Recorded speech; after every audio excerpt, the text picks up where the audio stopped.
Hello friends.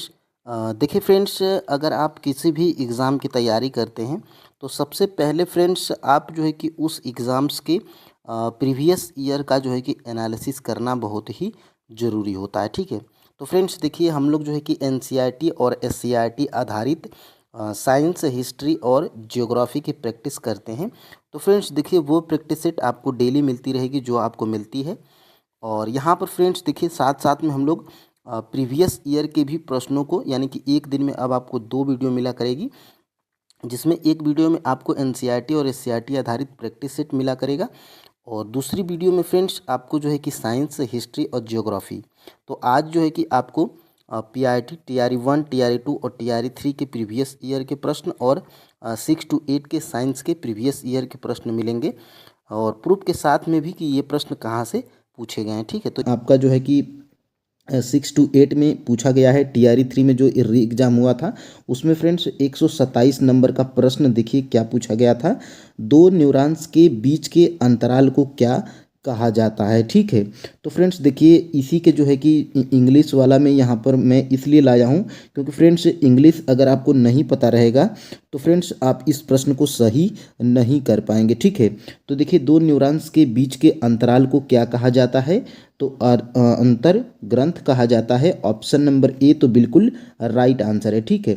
लेकिन बात करेंगे कि सर ये कहाँ से पूछा गया है, तो फ्रेंड्स अगर आप 10th की एनसीईआरटी खोलेंगे, ठीक है, साइंस का, और चैप्टर नंबर 6 है आपका नियंत्रण एवं समन्वय। देखिए फ्रेंड्स, मैं चैप्टर इसलिए बता रहा हूँ कि आप उसमें जाकर देख पाओ। ठीक है। तो यहाँ पर देखिए 10th की एनसीईआरटी के चैप्टर 6 से ये प्रश्न बिल्कुल आपका जो है कि बना था और यहाँ पे आप देख सकते हैं। ये देखिए, मैं एनसीईआरटी से ही जो है कि स्क्रीनशॉट यहाँ पे उठाया हूँ और यहाँ पे देखिए फ्रेंड्स, ये प्रश्न बिल्कुल आप यहाँ पे समझ पा रहे होंगे। दो तंत्रिका कोशिका के मध्य खाली स्थान को क्या कहा जाता है? ठीक है। तो देखिए सेनेप्स, ऑप्शन नंबर बी बिल्कुल राइट आंसर है। सेनेप्स कहा जाता है। यहाँ पर आप जूम करके देख पाएंगे, यहाँ पे आपको सेनेप्स दिख रहा होगा। ठीक है। अब आप इस प्रश्न को यहाँ से समझिए, देखिए तब आपको समझ में आएगा कि हाँ, इस इंग्लिश वाले से हमें क्या फ़ायदा है। ठीक है। तो देखिए यहाँ पे सेनेप्स यहाँ पर दिया गया है। अगर आपको इंग्लिश पता रहेगा और यह आप देखिए एनसीईआरटी के बिल्कुल एनसीईआरटी से ही पूछा गया है। 10th की एनसीईआरटी चैप्टर 6 नियंत्रण एवं समन्वय। ठीक है। और फ्रेंड्स यहाँ पर अगर आप जाएंगे तो देखिए एक वानस्पतिक हार्मोन है। देखिए ये पीआरटी में पूछा गया था, टीआरई 3 में। ठीक है। और देखिए बिल्कुल यहीं से डिक्टो यहीं पे प्रश्न यहीं पे उठा लिया गया था। आप देखिए वानस्पतिक हार्मोन या पादप हार्मोन एक ही होता है, आप कंफ्यूज नहीं होंगे। और देखिए फ्रेंड्स, यहीं से ये प्रश्न आपका उठाया गया था। ठीक है। तो देखिए ये सारे प्रश्न आपके जो है कि एनसीईआरटी से उठाए जा रहे हैं। ठीक है। तो यहाँ पे देखिए आपको क्या पढ़ना है ये क्लियर हो जाएगा। यहाँ पर देखिए 119 नंबर का प्रश्न, खाद्य पदार्थों के डिब्बे टीन में लेपित होते हैं, जिंक से नहीं, क्यों? क्यों होते हैं? तो फ्रेंड्स यहाँ पर देखिए 119 का जो है कि आपका तो ऑप्शन नंबर यहाँ पे बी राइट आंसर हो जाता है। जिंक टीन की तुलना में अधिक क्रियाशील है। ठीक है। ये आयोग आपका आंसर माना था। बात करेंगे कि सर ये प्रश्न कहाँ से पूछा गया था, तो देखिए यहाँ पे सोर्सेस की बात करेंगे तो 10th की एनसीईआरटी का अगर चैप्टर नंबर अगर आप 3 खोलेंगे तो देखिए धातु और अधातु। ठीक है। तो यहीं से ये प्रश्न बना था। थोड़ा सा अगर आप जूम करके यहाँ पे देख पाएंगे तो देखिए फ्रेंड्स, बिल्कुल खाद्य पदार्थों के डिब्बों पर जिंक के बजाय टीन का लेप होता है, क्योंकि तो यहाँ पर देखिए टीन की अपेक्षा में जिंक अधिक क्रियाशील होते हैं और यहीं से बिल्कुल आपका प्रश्न जो है कि बना था। देखिए 10th की एनसीईआरटी के चैप्टर 3 धातु और अधातु और पृष्ठ संख्या यहाँ पे 62। ठीक है। तो देखिए फ्रेंड्स, ऐसा एनालिसिस जो है कि पूरे यूट्यूब पे कोई नहीं कराएगा, क्योंकि फ्रेंड्स हमने पूरा एनसीईआरटी को पढ़कर तब यहाँ पे एनालिसिस को यहाँ पे कराया जा रहा है। ठीक है। तो देखिए 116 नंबर का प्रश्न क्या कह रहा है। यहाँ पे ये प्रश्न आपका पूछा गया था, कार्बन डाइऑक्साइड पानी और ऊर्जा देने के लिए पाइरूवेट का विघटन होता है। ठीक है। तो इसका आंसर तो ऑप्शन नंबर बी है, माइटोकॉन्ड्रिया। अब बात करेंगे कि सर ये प्रश्न कहाँ से पूछा गया था, तो देखिए मिनिमम प्रश्न आपके 9th और देखिए 48 प्रश्न हम बताएंगे। ठीक है। 48 प्रश्न बताएंगे जिसमें 9th और 10th से ही ये सारे प्रश्न आपके बने थे। तो फ्रेंड्स 6 to 8 की अगर आप एग्ज़ाम देना चाहते हैं तो फ्रेंड्स बिल्कुल आप 9th और 10th के जो है कि साइंस को ज़रूर पढ़िएगा, क्योंकि सारे प्रश्न आपके वहीं से बनाए गए थे। ठीक है, तो फ्रेंड्स यहाँ पर अगर आप देखेंगे, यहाँ पे थोड़ा सा अगर आप जूम कर पाएंगे तो देखिए, जूम करके यहाँ पे हम लोग देखते हैं। ठीक है, यहाँ पे आप जूम करके यहाँ पे देखिएगा, यहाँ पे देखिए यह प्रक्रम कोशिका द्रव्य में होता है। इसके पश्चात पायरुवेट, एथेनॉल तथा कार्बन डाइऑक्साइड में परिवर्तित हो जाता है। यह प्रक्रम किण्वन के समय ईस्ट में होता है, क्योंकि यह प्रक्रम वायु ऑक्सीजन की अनुपस्थिति में होता है। ठीक है, यहाँ पे देखिए इसके श्वसन कहते हैं। पायरुवेट का विखंडन ऑक्सीजन का उपयोग करके माइटोकॉन्ड्रिया में होता है। ठीक है, तो बिल्कुल एग्जैक्ट यहीं से ये प्रश्न जो है कि आपका लिया गया था। ठीक है, तो देखिए फ्रेंड्स यहाँ पर आपका आंसर क्या था, माइटोकॉन्ड्रिया था। ठीक है, अब बात करेंगे कि सर हम लोग अब आगे प्रश्न की तरफ बढ़ेंगे। देखिए फ्रेंड्स हम फास्ट इसलिए बता रहे हैं क्योंकि फ्रेंड्स देखिए ज़्यादा लॉन्ग वीडियो हो जाएगा तो आप उसको देखेंगे नहीं, ये हमें पता है। ठीक है, और यहाँ पर देखिएगा फ्रेंड्स, ये प्रश्न आपका जो है कि पूछा गया था। देखिए ये प्रश्न आपका जो है कि 54 नंबर का प्रश्न, श्वास प्रक्रिया के लिए निम्न में से कौन सा कथन सत्य है। ठीक है, तो यहाँ पर देखिए 54 नंबर का जो है कि आपका आंसर क्या हो जाएगा, ऑप्शन नंबर सी हो जाएगा। ऊर्जा स्रावित होती है तथा एटीपी के रूप में भंडारित होती है। ठीक है, देखिए बात करेंगे कि सर ये प्रश्न कहाँ से पूछा गया था। तो देखिए 10th के एनसीईआरटी के चैप्टर नंबर 5 से जैव प्रक्रम नामक चैप्टर से यह प्रश्न आपका जो है कि बनाया गया था।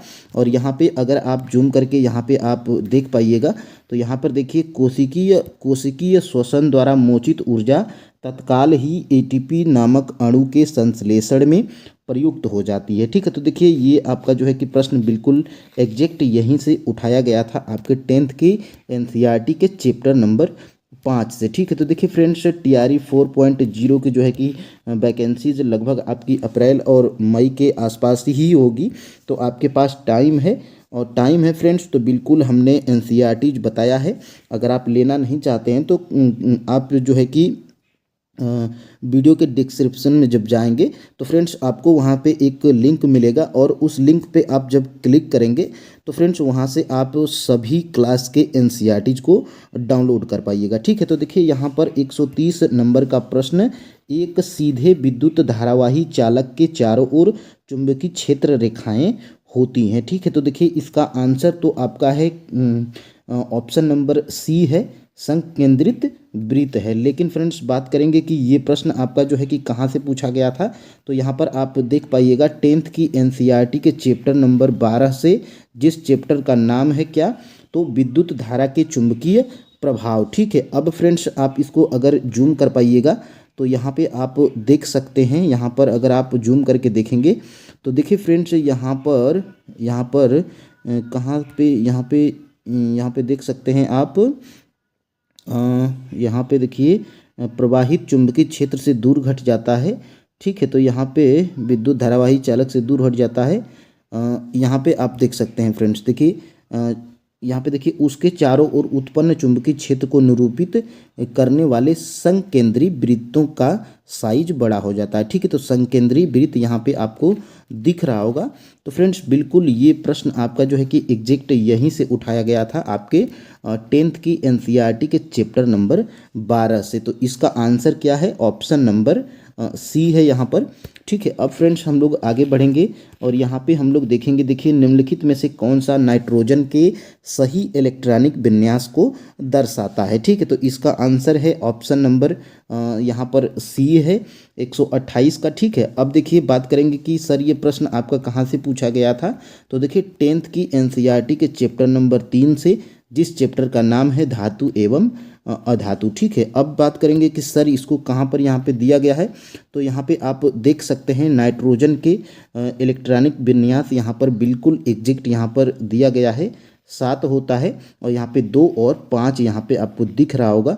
तो फ्रेंड्स बिल्कुल एग्जैक्ट ये प्रश्न आपका जो है कि यहीं से उठाया गया था। ठीक है, तो देखिए सारे प्रश्न आपके बिल्कुल, अगर आप एनसीईआरटी पढ़े रहेंगे फ्रेंड्स तो बिल्कुल आप प्रश्नों को जो है कि बना पाएंगे। ठीक है, अब देखिए ये प्रश्न आपका 149 नंबर का है। लोहे के फ्राइंग पैन को जंग लगाने से बचाने के लिए निम्नलिखित में से कौन सी विद्युत उपयुक्त है। ठीक है, तो देखिए यहाँ पर 149 का आपका आंसर क्या है, ऑप्शन नंबर बी है, जिंक की परत लगाना। ठीक है, तो देखिए ये प्रश्न कहाँ से पूछा गया था, बात करेंगे कि ये प्रश्न कहाँ से बना था। तो देखिए 10th की एनसीईआरटी के चैप्टर नंबर 3 से धातु एवं अधातु से। तो फ्रेंड्स आप यहाँ पे गौर भी कीजिएगा कि एक एक चैप्टर से लगभग आपके दो दो तीन तीन चार चार प्रश्न भी बन गए हैं। ठीक है, तो बिल्कुल आप यहाँ पे अगर पढ़े रहेंगे तो देखिए अगर आप इसको जूम कर पाइएगा, यहाँ पे देखिए यहाँ पे देखिए 2 नंबर का जो है कि प्रश्न देखिए फ्रेंड्स, अगर आप एनसीईआरटी अगर पढ़ेंगे तो इसमें जो अभ्यास में जितने भी प्रश्न दिए रहते हैं ये वेरी वेरी मोस्ट इम्पोर्टेंट प्रश्न होते हैं। ठीक है, जो है कि यही प्रश्न आपके जो है कि एग्ज़ाम में पूछे जाते हैं। तो यहाँ पे आप देख पाइएगा लोहे के बिल्कुल एग्जैक्ट देखिए यही प्रश्न, लोहे के फ्राइंग पैन को जंग से बचाने के लिए निम्नलिखित में से कौन सी विधि उपयुक्त है। तो यहाँ पे आप देख सकते हैं ऑप्शन नंबर सी, जिंक की परत चढ़ाकर। ठीक है, तो बिल्कुल एग्जैक्ट यहीं से ये प्रश्न आपका जो है कि उठाया गया था 10th की एनसीईआरटी के चैप्टर नंबर 3 से। ठीक है, अब फ्रेंड्स आगे बढ़ेंगे और यहाँ पे देखेंगे मनुष्यों में लक्षणों की वंशागति के अध्ययन को क्या कहा जाता है। तो ऑप्शन नंबर इसका राइट आंसर क्या है, ऑप्शन नंबर सी, वंशगति। अब बात करेंगे कि सर ये प्रश्न कहाँ पूछा गया था। देखिए ये ऐसा प्रश्न है, इसको आप इम्पोर्टेंट कर लीजिए। देखिए ये TRE 1 हो, TRE 2 हो, TRE 3 हो, कैंसिल वाला एग्जाम हो, ये सभी में प्रश्न पूछा गया है। ठीक है, तो यहाँ पे आप देख सकते हैं 10th की एनसीईआरटी के चैप्टर नंबर 8 है जिसका नाम है आनुवंशिकता। ठीक है, यहीं से ये प्रश्न आपका जो है कि बनाया गया था। यहाँ पे आप बिल्कुल अगर आप जूम कर पाइएगा तो जूम करके देखिएगा, यहाँ पर मानव में लक्षणों की वंशगति के नियम इस बात पर आधारित हैं कि माता एवं पिता दोनों ही समान मात्रा में आनुवंशिक पदार्थ को संतुलित शिशु में स्थानांतरित करते हैं। ठीक है, तो बिल्कुल वंशगति यहाँ पे जो है कि यही नियम है और मेंडल का योगदान है इसमें। ठीक है, तो यहीं पे ये प्रश्न बिल्कुल एग्जैक्ट यहीं से उठाया गया था आपके 10th के एनसीईआरटी से। ठीक है, तो देखिए फ्रेंड्स यहाँ पे आपको आप गौर कर रहे होंगे कि मिनिमम ज़्यादा से ज़्यादा प्रश्न 10th की एनसीईआरटी से पूछे गए हैं। ठीक है, साइंस के प्रश्न। तो यहाँ पे अगर आप प्राइमरी के स्टूडेंट हैं या तो 6 to 8 के स्टूडेंट हैं तो फ्रेंड्स आप बिल्कुल 6 से 10 तक आप एनसीईआरटीज़ को बिल्कुल जियोग्राफी, साइंस और हिस्ट्री के पोर्शन को अगर आप कंप्लीट कर पाते हैं तो फ्रेंड्स यकीन मानिए आप जो है कि TRE 4 में 100+ स्कोर आप आराम से कर पाइएगा। ठीक है, अगर आपकी तैयारी बेहतर रही तो। ठीक है, यहाँ पे आप देख सकते हैं ये प्रश्न, यदि कार का द्रव्यमान 1500 किलोग्राम है तो कार का वेग 30 किमी घंटा से 60 किमी घंटा तक बढ़ाने के लिए क्या कार्य करना होगा। ठीक है, तो देखिए एग्जैक्ट फ्रेंड्स ये तो आपका जो है कि सवाल है साइंस का, और सवाल ही बिल्कुल एग्जैक्ट यहाँ पर जो है कि एनसीईआरटी के अभ्यास में दिया गया है। और यहाँ पे इसका आंसर क्या है, तो 124 की बात करेंगे तो ऑप्शन नंबर ए तो आपका राइट आंसर है। ठीक है, ये प्रश्न आपके देखिए 9th के एनसीईआरटी के कार्य एवं ऊर्जा के चैप्टर से यहाँ पर उठाया गया है। ठीक है, अगर आप इसको जूम करके देखेंगे तो यहाँ पर आप देख सकते हैं 156 जो है कि 156 250 जूल यहाँ पर बिल्कुल आपको एग्जैक्ट दिख रहा होगा। तो ये सवाल जो है कि आपके एनसीईआरटी से ही उठाया गया था, जो कि 9th के एनसीईआरटी से। ठीक है, तो फ्रेंड्स अगर आप एनसीईआरटीज़ को पढ़िएगा तो बिल्कुल एक एक पॉइंट को आप यहाँ पे नोट डाउन करिएगा। ठीक है, ये प्रश्न देखिए, किसी वस्तु को स्थिर वेग पर बनाए रखने के लिए आवश्यक बल। तो एग्जैक्ट ये हमें एनसीईआरटी में प्रश्न नहीं मिला है। ठीक है, लेकिन इसका आंसर आपको बता दें कि उपयुक्त में से कोई नहीं इसका आंसर आयोग माना था। ठीक है, लेकिन फ्रेंड्स आप जो है कि वेग 9th में चैप्टर है उसमें आप जाएंगे तो यहाँ पे इसको क्लियर कर पाइएगा। ठीक है, अब देखिए फ्रेंड्स यहाँ पर वह घटना जिसके कारण आकाश नीला दिखाई देता है। ठीक है, तो बात करेंगे कि सर 135 नंबर का प्रश्न जो है कि इसका आंसर क्या है। तो 135 की बात करेंगे तो 135 का आंसर आपका क्या है, ऑप्शन नंबर सी है, प्रकाश का प्रकीर्णन। अब बात करेंगे कि यह प्रश्न सर कहाँ से पूछा गया था। तो देखिए 10th की एनसीईआरटी के चैप्टर नंबर 10 से, जिस चैप्टर का नाम है मानव नेत्र एवं रंग बिरंगा संसार। ठीक है, तो यहीं से ये प्रश्न बिल्कुल उठाया गया था। अगर आप इसको थोड़ा सा अगर जूम करेंगे तो यहाँ पे आप देख पाइएगा, यहाँ पे प्रकीर्णन हुआ नीला प्रकाश हमारे नेत्रों में प्रवेश करता है। ठीक है, तो बिल्कुल यहाँ से ये प्रश्न आपका जो है कि एग्जैक्ट जो है कि क्लियर होता है। और यहाँ पे आप देख सकते हैं अत्यधिक ऊंचाई पर उड़ते हुए यात्रियों को आकाश काला प्रतीत होता है, क्योंकि इतनी ऊंचाई पर प्रकीर्णन सुस्पष्ट नहीं होता है। ठीक है, तो बिल्कुल ये प्रश्न एग्जैक्ट आपके 10th की एनसीईआरटी के चैप्टर नंबर 10 से, मानव नेत्र एवं रंग बिरंगा संसार वाले चैप्टर से उठाया गया था। ठीक है, तो बिल्कुल फ्रेंड्स आपके लिए फ्रेंड्स, अगर हम इतना मेहनत किए हैं, बिल्कुल 4 या 5 घंटा बिल्कुल जो है कि खुद पढ़े हैं, एनालिसिस किए हैं, तब यहाँ पे आपको यहाँ पे करवा रहे हैं। तो फ्रेंड्स अगर हमारी थोड़ी भी मेहनत अगर आपको पसंद आई है तो फ्रेंड्स बिल्कुल चैनल को सब्सक्राइब जरूर कीजिएगा, और फ्रेंड्स बिल्कुल एक लाइक, और फ्रेंड्स जो है कि ज़्यादा से ज़्यादा शेयर भी जरूर कीजिएगा। ठीक है, यहाँ पर देखिए 146 नंबर का प्रश्न आप अगर देखेंगे तो देखिए निम्नलिखित में से कौन सा भौतिक परिवर्तन नहीं है। ठीक है, तो 146 की बात करेंगे तो कोयला जलाना जो है कि भौतिक परिवर्तन नहीं है। अगर आप 7th की एनसीईआरटी में जाएंगे, जिस चैप्टर का नाम है भौतिक एवं रासायनिक परिवर्तन, तो देखिए ये आपका यहाँ पे दिया गया है भौतिक परिवर्तन और यहाँ पे रासायनिक परिवर्तन। ठीक है, तो यहाँ पे इसको अगर आप पढ़े रहेंगे तो बिल्कुल फ्रेंड्स आप प्रश्न को बना पाइएगा। ठीक है, अब देखिए अब आगे बढ़ेंगे।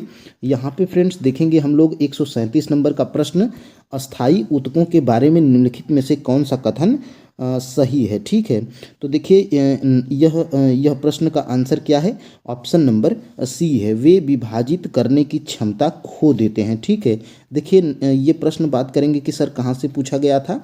तो 9th की एनसीईआरटी के चैप्टर ऊतक है चैप्टर का नाम, यहीं से ये प्रश्न आपका जो है कि उठाया गया था। और यहाँ पे देखिए फ्रेंड्स, यहाँ पर आप बिल्कुल एग्जैक्ट अगर आप जूम करके थोड़ा सा अगर आप पढ़िएगा तो देखिए अस्थाई ऊतक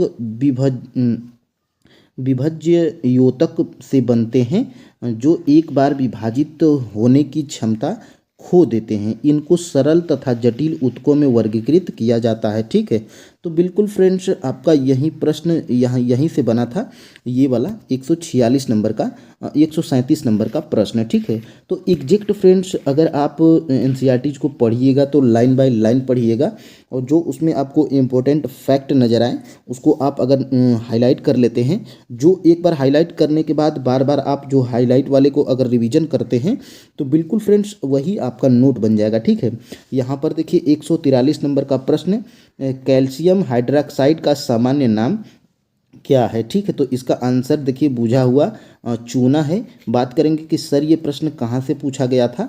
तो देखिए 10th की एनसीईआरटी के चैप्टर नंबर 1 से ही ये प्रश्न उठा लिया गया था, जिस चैप्टर का नाम है रासायनिक अभिक्रियाएं एवं समीकरण। ठीक है, तो यहाँ पे अगर आप इसको अगर जूम करके देखिएगा तो यहाँ पे देखिए फ्रेंड्स, यहाँ पे बुझा हुआ चूना है, और इसको देखिए जल से अभिक्रिया करवाया जाता है। तो यहाँ पे देखिए बुझा हुआ चूना यहाँ पे आप देख सकते हैं। ठीक है, तो यहाँ पे देखिए इस अभिक्रिया कैल्शियम हाइड्रोक्साइड जल मिलकर एकल उत्पाद कैल्शियम हाइड्रोक्साइड बनाते हैं। ऐसी अभिक्रिया जिसमें 2 या 2 से अधिक अभिकारक मिलकर एकल उत्पाद का निर्माण करते हैं उसे संयोजी अभिक्रिया कहते हैं। ठीक है, और आप यहाँ पे भी देख पाइएगा जल के साथ कैल्शियम ऑक्साइड की अभिक्रिया से बूझे हुए चूने का निर्माण होता है। तो फ्रेंड्स बिल्कुल अगर आप ये सारे फैक्ट अगर पढ़े रहेंगे तो बिल्कुल फ्रेंड्स आप प्रश्न को बना पाइएगा। ठीक है, अब देखिए अब हम लोग आगे बढ़ेंगे और यहाँ पे देखिए इस प्रश्न को देखेंगे, पौधों में विभज्य योतक ऊतक का क्या कार्य है। देखिए सेम टू सेम यहीं से प्रश्न एक और उठाया गया था, और एक और प्रश्न यहाँ पे आप देख सकते हैं 9th के एनसीईआरटी के चैप्टर चैप्टर का नाम है ऊतक। यहीं से ये प्रश्न आपका जो है कि बनाया गया था। और 123 का आपका आंसर क्या है, विकास। ठीक है, तो विकास आप यहाँ पे टिक किए होंगे तो आपको 1 नंबर मिल गया होगा। लेकिन फ्रेंड्स, अगर आप 9th की एनसीईआरटी को अगर आप पढ़े रहेंगे तो यहाँ पे आप देख पाइएगा, पौधों में वृद्धि कुछ निश्चित क्षेत्रों में होती है। ऐसा ऐसा विभाजित ऊतकों के उन भागों में पाए जाने के कारण होता है। ऐसे ऊतकों को विभुज्योतक भी कहा जाता है। ये विभुज्योतक किस भाग में स्थित है? ठीक है, तो यहाँ पे वृद्धि आपको दिख रहा होगा, और वृद्धि आपने बाल विकास पढ़ा होगा तो उसमें आपको वृद्धि और विकास एक ही होता है, यहाँ पे आपको क्लियर हो गया होगा। ठीक है, अब फ्रेंड्स आगे बढ़ेंगे और यहाँ पे हम लोग देखेंगे कार्य का एसआई मात्रक क्या है। ठीक है, तो कार्य का एसआई मात्रक यहाँ पे जूल होता है। ऑप्शन नंबर सी आपका राइट आंसर है। ये प्रश्न आपके 9th के एनसीईआरटी के चैप्टर नंबर जो है कि कार्य एवं जूल से पूछा गया था। यहाँ पे आपको क्लियर हो रहा होगा। यहाँ पे अगर आप देखेंगे, देखिए यहाँ पे बल का मात्रक न्यूटन मीटर या जूल होता है। ठीक है, तो यहीं से ये प्रश्न डिक्टो यहीं से उठाया गया था। ठीक है, ये प्रश्न जो कि अब हम लोग आगे बढ़ेंगे और यहाँ पे फ्रेंड्स देखिए 112 नंबर का प्रश्न, निम्नलिखित में से कौन सा असंतृप्त हाइड्रोकार्बन है? ठीक है, तो 112 नंबर का प्रश्न, इसका आंसर क्या है? इथीन है। ठीक है, यहाँ पे बात करेंगे कि सर ये प्रश्न कहाँ से उठाया गया था, तो यहाँ से देखिए 10th की एनसीईआरटी के चैप्टर जिसका नाम है कार्बन एवं उसके यौगिक। ठीक है, तो यहाँ पे आप देख पाइएगा संतृप्त और असंतृप्त हाइड्रोकार्बन के बारे में यहाँ पर दिया गया है आपके 10th की एनसीईआरटी में। ठीक है, तो बिल्कुल सारे प्रश्न आपके जो है कि 9th और 10th और मिनिमम ज़्यादा से ज़्यादा प्रश्न आपके 10th की एनसीईआरटी से उठाया गया है, साइंस के सारे प्रश्न। ठीक है, और यहाँ पे फ्रेंड्स अगर आप इसको देख पाइएगा, निम्नलिखित में से कौन सा पादप हार्मोन है? ठीक है, तो कौन सा पादप हार्मोन है? 140 नंबर का जो है कि आपका आंसर क्या है? ऑप्शन नंबर डी है। ठीक है, एक से अधिक। अब देखिए ये बात करेंगे कि सर ये प्रश्न आपका कहाँ से पूछा गया था, तो देखिए 10th के एनसीईआरटी के चैप्टर नंबर 6 जिसका नाम है नियंत्रण एवं समन्वय। देखिए फ्रेंड्स, ये 10th का वो चैप्टर है नियंत्रण एवं समन्वय, जिससे आपके 6 से 7 प्रश्न देखे गए हैं। ठीक है, टीआरई 3 में। अब देखिए इसको अगर आप जूम कर पाइएगा, तो यहाँ पे अगर आप जूम कर पाइएगा तो देखिए यहीं से एक और प्रश्न यहाँ पे आपको दिख रहा होगा, निम्नलिखित में से कौन सा पादप हार्मोन है? ठीक है, तो बिल्कुल डिक्टो यहीं से प्रश्न उठाया गया था, आपके एग्जाम में पूछ लिया गया था। ठीक है, अब फ्रेंड्स हम लोग आगे बढ़ेंगे और आगे देखेंगे अगले प्रश्न की तरफ। देखिए निम्नलिखित में से कौन सा खाद्य श्रृंखला का निर्माण करता है? ठीक है, तो खाद्य श्रृंखला का निर्माण देखिए ये इसका आंसर क्या है? ऑप्शन नंबर ए है। ठीक है, 129 का ऑप्शन नंबर ए है। ठीक है, लेकिन ये प्रश्न कहाँ से बना था, तो देखिए आपके 10th की एनसीईआरटी के चैप्टर नंबर 13 जिसका है लास्ट चैप्टर है हमारा पर्यावरण। ठीक है, तो ये प्रश्न बिल्कुल आपका जो है कि यहीं से बनाया गया था और यहाँ पे आप देख सकते हैं ये प्रश्न यहाँ पे बिल्कुल यहीं से बना था। ठीक है, और इसको हम नीचे इसको बढ़िया से एक्सप्लेन करेंगे। ठीक है, तो अब हम लोग आगे बढ़ते हैं। ठीक है, और देखिए फ्रेंड्स मिनिमम आपके सारे प्रश्न यहीं से बने थे, यहाँ पे आपको क्लियर हो रहा होगा। ठीक है, अब देखिए लाइकेन किस वायु प्रदूषक के प्रति संवेदनशील होते हैं? ठीक है, तो ये प्रश्न जो है कि 125 का आपका आंसर क्या हो जाएगा? ऑप्शन नंबर सी वाला बिल्कुल राइट आंसर है। और बात करेंगे 117 नंबर के प्रश्न की, किस उप परमाणविक कण का द्रव्यमान नगण्य होता है? तो 117 का जो है कि ऑप्शन नंबर आपका सी राइट आंसर है, इलेक्ट्रॉन। और देखिए फ्रेंड्स ये एग्जैक्ट प्रश्न आपके जो है कि एनसीईआरटीज में नहीं मिला है, लेकिन फ्रेंड्स देखिए आपके पास अगर लुसेंट होगी तो उसमें ये प्रश्न बिल्कुल दिया गया है। ठीक है, अब बात करेंगे आगे। देखिए 2-4 प्रश्न आपके ऐसे हैं जो कि एनसीईआरटीज में नहीं मिले हैं। ठीक है, कोई भी ऐसा एग्जाम हो तो 2-4 प्रश्न ऐसे फ्रेंड्स जरूर आते हैं जो कि लगभग 5 या 10% लोग ही उसको सॉल्व कर पाते हैं। ठीक है, देखिए 122 नंबर का प्रश्न, ब्यूटेनॉन कार्यात्मक समूह वाला 4 कार्बन यौगिक है। ठीक है, तो देखिए कीटोन जो है कि इसका आंसर है ऑप्शन नंबर बी। बात करेंगे कि ये प्रश्न कहाँ से पूछा गया है, तो देखिए 10th की एनसीईआरटी के चैप्टर 4 कार्बन एवं उसके यौगिक। ठीक है, चैप्टर नंबर 4 से यह प्रश्न पूछ लिया गया था। और यहाँ पे अगर आप इसको जूम करेंगे तो देखिएगा यहाँ पे देखिए ब्यूटेनॉन चतुर कार्बन यौगिक है जिसका प्रकार्यात्मक समूह क्या है। तो कीटोन भी आपको यहाँ पे ऑप्शन में दिख रहा होगा। तो फ्रेंड्स डिक्टो यह प्रश्न आपके जो है कि आपके 10th की एनसीईआरटी के चैप्टर नंबर 4 से, जिसका नाम है कार्बन एवं उसके यौगिक। ठीक है, अब देखिए फ्रेंड्स हम लोग आगे बढ़ेंगे और यहाँ पे देखिए ये इसको हम कहे थे कि नीचे बढ़िया से एक्सप्लेन करेंगे। तो देखिए 140 नंबर का जो प्रश्न था, निम्नलिखित में से कौन सा पादप हार्मोन है। तो देखिए ये प्रश्न जो है कि इसका आंसर क्या है। तो इसका आंसर फ्रेंड्स आपका ऑप्शन नंबर डी है। एक से अधिक हम ऊपर बता चुके हैं। देखिए ये प्रश्न आपके जो है कि 10th के एनसीईआरटी के चैप्टर नंबर 6, जिसका नाम है नियंत्रण एवं समन्वय। ठीक है, तो देखिए इसको जो है कि यहाँ पे ऊपर तो हम बता ही चुके हैं। यहाँ पर देखिए यहाँ से ये प्रश्न आपको दिख रहा होगा। और इसी चैप्टर में थोड़ा सा विस्तार में अगर आप जाएंगे तो यहाँ पे आप देख सकते हैं पादप प्रकाश को यहाँ पे देख सकते हैं। पादप हार्मोन का दूसरा उदाहरण, यहाँ पे फ्रेंड्स आप देखिए ध्यान से, पादप हार्मोन का दूसरा उदाहरण जिब्रेलिन ऑक्सीन की तरह तने की वृद्धि में सहायक होते हैं। साइटोकाइनिन कोशिका विभाजन को प्रेरित करता है। ठीक है, तो यहाँ पे आपको जिब्रेलिन ऑक्सीन और साइटोकाइनिन आपको दिख रहा होगा। और यही सारे प्रश्न, यही सारे ऑप्शन में आपको यहाँ पे दिए गए थे, जिब्रेलिन, साइटोकाइनिन और ऑक्सिन। और इसी के कारण इसका जो है कि एक से अधिक आंसर हो गया था ऑप्शन नंबर डी। देखिए 10th के एनसीईआरटी के चैप्टर 6 नियंत्रण एवं समन्वय मोस्ट इम्पोर्टेंट चैप्टर है। ठीक है, अब देखिए फ्रेंड्स आगे बढ़ेंगे और हम लोग देखेंगे अगले प्रश्न को। देखिए पृथ्वी की सतह पर गुरुत्वाकर्षण के कारण त्वरण लगभग कितना होता है। तो देखिए इसमें आप कंफ्यूज नहीं होइएगा। 9.8 मीटर प्रति सेकंड स्क्वायर जो है कि इसका आंसर था 150 नंबर का प्रश्न का। और यह देखिए 9th के एनसीईआरटी के चैप्टर नंबर जो है कि गुरुत्वाकर्षण से उठाया गया था। ठीक है, चैप्टर का नाम है गुरुत्वाकर्षण। और यहाँ पे आप देख पाइएगा, यहाँ पर बिल्कुल यहाँ पे पृथ्वी के गुरुत्वीय त्वरण का मान यहाँ पे 9.8 मीटर प्रति सेकंड स्क्वायर। ठीक है, तो देखिए बिल्कुल यहाँ पे इनको आप देख के देखिए, पृथ्वी की त्रिज्या होती है ये, और पृथ्वी का ये द्रव्यमान होता है, और सार्वत्रिक गुरुत्वीय नियतांक ये होता है। तो इसको ऑप्शन में अगर दे दिया जाए तो बिल्कुल आप कन्फ्यूज नहीं होंगे। सबसे पहले आप गौर करेंगे कि प्रश्न कह क्या रहा है। ठीक है, अब देखिए फ्रेंड्स आगे बढ़ेंगे। क्या होता है जब लोहे के भराव में तनु हाइड्रोक्लोरिक अम्ल मिलाया जाता है। तो बात करेंगे 131 नंबर के प्रश्न का, ये कहाँ से पूछा गया था। तो देखिए ऑप्शन नंबर सी तो पहले इसका राइट आंसर है। हाइड्रोजन गैस और आयरन क्लोराइड का उत्पादन होता है। ठीक है, यह देखिए 10th के एनसीईआरटी के जो है कि चैप्टर नंबर 1 रासायनिक अभिक्रिया एवं समीकरण चैप्टर का नाम है। और यहीं से ये प्रश्न आपका जो है कि उठाया गया था। यहाँ पे आप देख सकते हैं, यहाँ पर लौह चूर्ण तनु, यहाँ पे आप देख रहे होंगे 3 नंबर का जो है कि प्रश्न आपके जो है कि 10th के एनसीईआरटी के चैप्टर नंबर 1 खोलेंगे तो ये यहाँ पे आपको दिख जाएगा।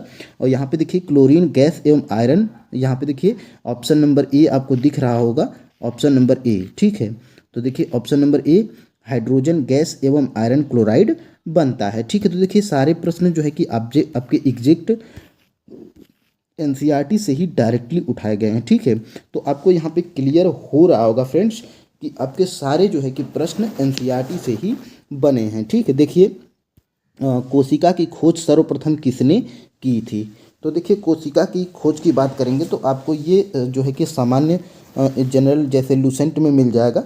लेकिन फ्रेंड्स यहाँ पर आप देख पाइएगा आपका आंसर क्या हो जाएगा, रॉबर्ट हुक। ठीक है, लेकिन 9th की एनसीईआरटी में देखिएगा तो यहाँ पे 1665 में हुक ने इसे स्वनिर्मित सूक्ष्मदर्शी से देखा था। रॉबर्ट हुक ने इस प्रकोष्ठकों को कोशिका कहा, सेल। और देखिए सेल या कोशिका लैटिन शब्द है जिसका अर्थ है छोटा कमरा। ठीक है, तो यहीं से देखिए बिल्कुल आपका जो है कि एग्जैक्ट यहीं से ये प्रश्न क्लियर हो रहा होगा। ठीक है, अब देखिए फ्रेंड्स अब हम लोग आगे बढ़ेंगे। देखिए चैप्टर का नाम क्या है, चैप्टर का नाम है जीवन की मौलिक इकाई। ठीक है, तो इसी चैप्टर से ये प्रश्न आपका बना था। और यहाँ पे देखिए एग्जैक्ट फ्रेंड्स, एग्जैक्ट यही प्रश्न आपके जो है कि 9th के एनसीईआरटी के चैप्टर नंबर गति में जब आप जाएंगे तो अभ्यास में इस प्रश्न को बिल्कुल सॉल्व कराया गया है। ठीक है, तो देखिए एक कार 4 घंटे में 200 किमी दूरी तय करती है, इसकी औसत गति क्या होगी। तो इसका आंसर आपका देखिए, इसका आंसर क्या हो जाएगा, 115 का ऑप्शन नंबर सी हो जाएगा, 50 किमी प्रति घंटा। और देखिए बिल्कुल एग्जैक्ट फ्रेंड्स यही प्रश्न आपके जो है कि एनसीईआरटीज में जो है कि सॉल्व कराया गया है। और यहाँ पे आप देख सकते हैं चाल 50 किमी प्रति घंटा है। यहाँ पे ये प्रश्न आपको जो है कि क्लियर हो रहा होगा। ठीक है, तो देखिए फ्रेंड्स बिल्कुल एग्जैक्ट ये प्रश्न आपके यहीं से उठाए गए थे। ठीक है, तो यहाँ पे फ्रेंड्स देखिए सारे प्रश्न आपके एनसीईआरटी से हैं। आप देखिए आपके पास टाइम है, आप अभी से एनसीईआरटी जो है कि डाउनलोड करके या जो है कि यहाँ पे ले करके किसी शॉप से ख़रीद करके आप उसको पढ़िए विधिवत ढंग तरीके से। ठीक है, देखिए 132 नंबर का प्रश्न, मनुष्य में गुर्दे किसके तंत्र का हिस्सा हैं। ठीक है, तो देखिए मल त्याग के हिस्सा हैं, यह आपका आंसर है ऑप्शन नंबर ए। अब बात करेंगे कि ये सर कहाँ से पूछा गया है। तो देखिए ये आपका जो है कि कहाँ से पूछा गया है, और 10th के एनसीईआरटी के चैप्टर नंबर 5 जिसका नाम है जैव प्रक्रम। ठीक है, तो यहीं से ये प्रश्न आपका उठाया गया है। और कहाँ से उठाया गया है तो इसको आप देख सकते हैं यहाँ पे यहाँ पे देखिए पहला ही प्रश्न है। ठीक है, मनुष्य में वृक्क एक तंत्र का भाग है जो संबंधित है तो उत्सर्जन से संबंधित है। ठीक है, और इसी चैप्टर से देखिए ये भी प्रश्न आपका जो है कि बिल्कुल डिक्टो उठाया गया है। पाइरूवेट के विखंडन से यह कार्बन डाइऑक्साइड जल एवं ऊर्जा देता है और यह क्रिया होती है तो माइटोकॉन्ड्रिया में होती है। बिल्कुल एग्जैक्ट दो प्रश्न आपके जो है कि यहीं से क्लियर हो रहे हैं। ठीक है, और यहाँ पे देखिए यहाँ पे और भी प्रश्न आपके बनाए जा सकते हैं। तो फ्रेंड्स बिल्कुल हमारी बात मानिए, आप अभी से जो है कि एनसीईआरटी पढ़ना स्टार्ट करिए। ठीक है, अब देखिए यहाँ पे निम्नलिखित में से कौन सा ठोस की विशेषता नहीं है। ठीक है, तो देखिए 134 का जो है कि आपका आंसर क्या है, ऑप्शन नंबर ए, आसानी से बहने की क्षमता। ये क्षमता जो है कि ठोस की विशेषता नहीं है। ठीक है, और यहाँ पे देखिए 9th की एनसीईआरटी के चैप्टर का नाम क्या है, हमारे आसपास के पदार्थ। और यहीं पे आपको जो है कि ये प्रश्न जो है कि आपको क्लियर हो जाएगा। देखिए इन सभी का निश्चित आकार, स्पष्ट सीमाएं तथा स्थिर आयतन यानी नगण्य संपीड्यता होती है। तो यहीं से ये प्रश्न जो है कि आपका क्लियर हो जाएगा। ठीक है, अब देखिए फ्रेंड्स निम्नलिखित में से कौन सा शब्द किसी सर्किट में विद्युत शक्ति का प्रतिनिधित्व नहीं करता है। ठीक है, तो 133 का जो है कि आपका ऑप्शन नंबर क्या है, ऑप्शन नंबर ए हो जाएगा। ठीक है, देखिए IR² ये प्रतिनिधित्व नहीं करता है, VI और जो है कि I² ये प्रतिनिधित्व करता है। देखिए 10th के एनसीईआरटी के चैप्टर नंबर अगर 11 जिसका नाम है विद्युत, इसमें आप जाइएगा तो यहीं पे आपको क्लियर हो जाएगा। देखिए यहाँ से भी आपको जो है कि क्लियर हो रहा होगा। देखिए P बराबर VI और I² और V² प्रति R हो जाएगा। ठीक है, और यहीं से ये भी प्रश्न आपका क्लियर हो रहा है। और इसी चैप्टर में देखिए अभ्यास में यही सेम टू सेम प्रश्न जो है कि आपका दिया गया है। यहाँ पे आप देख सकते हैं, यहाँ पे क्वेश्चन नंबर 2 है और अभ्यास में दिया गया है, निम्नलिखित में से कौन सा पद विद्युत परिपथ में विद्युत शक्ति को निरूपित नहीं करता है। बिल्कुल एग्जैक्ट यहीं से प्रश्न जो है कि आपका उठाया गया है। ठीक है, देखिए I² R² VI और V² प्रति R। ठीक है, तो यहाँ से ये प्रश्न आपका जो है कि क्लियर हो रहा होगा। हमने इसका जो है कि आंसर भी बता दिया है IR²। ठीक है, तो यहाँ पे देखिए VI तो आपको यहाँ पे दिख रहा होगा, ये तो सही है, ये प्रतिनिधित्व करता है। और यहाँ पे देखिए I² ये भी प्रतिनिधित्व करता है और V² ये भी प्रतिनिधित्व करता है। लेकिन इसका जो है कि कोई लॉजिक यहाँ पे इसका कोई लॉजिक नहीं है। ऑप्शन नंबर ए का IR² इसका कोई भी लॉजिक नहीं है। ठीक है, और फ्रेंड्स अब हम लोग आगे बढ़ेंगे और यहाँ पे देखिएगा, यहाँ पे आगे बढ़ने के बाद यहाँ पे देखिए निम्नलिखित में से कौन सा एसिड का एक विशिष्ट गुण है। ठीक है, तो एसिड का विशिष्ट गुण क्या है, तो ये विशिष्ट गुण इसका यही है कि यह नीली लिटमस पेपर को लाल कर देता है। ऑप्शन नंबर बी इसका राइट आंसर है। और फ्रेंड्स बात करेंगे कि ये प्रश्न जो है कि कहाँ से पूछा गया है, तो देखिए ये प्रश्न आपके 10th के एनसीईआरटी के चैप्टर नंबर 2 से अम्ल, क्षार एवं लवण, यहाँ पे आप देख सकते हैं इस चैप्टर का नाम। और यहीं से ये प्रश्न जो है कि आपका क्लियर हो जाएगा। यहाँ पे आप देख सकते हैं थोड़ा सा जूम करके, तो देखिए फ्रेंड्स स्वाद कड़वा होता है यहाँ पे, जबकि क्षारकों का स्वाद कड़वा होता है। यह लाल लिटमस पत्र को नीला कर देता है। ठीक है, तो बिल्कुल यहीं से आपका जो है कि प्रश्न जो है कि क्लियर हो जाता है। और यहाँ पे देखिए, यहाँ पे क्षार का है और अम्ल का पूछा है आपके एग्जाम में। तो यहाँ पे देखिए अम्लों का स्वाद खट्टा होता है, यह नीले लिटमस पत्र को लाल कर देता है। यहाँ पे आप देख सकते हैं। तो यहाँ पे दो पॉइंट हैं, दोनों पॉइंट आपके क्लियर हो जाएंगे और अगर आप एनसीईआरटी पढ़े रहेंगे, ठीक है। तो देखिए यहाँ पे ये प्रश्न आपके 10th की एनसीईआरटी के चैप्टर नंबर 2 अम्ल क्षार एवं लवण के जो है कि चैप्टर का नाम है, ठीक है।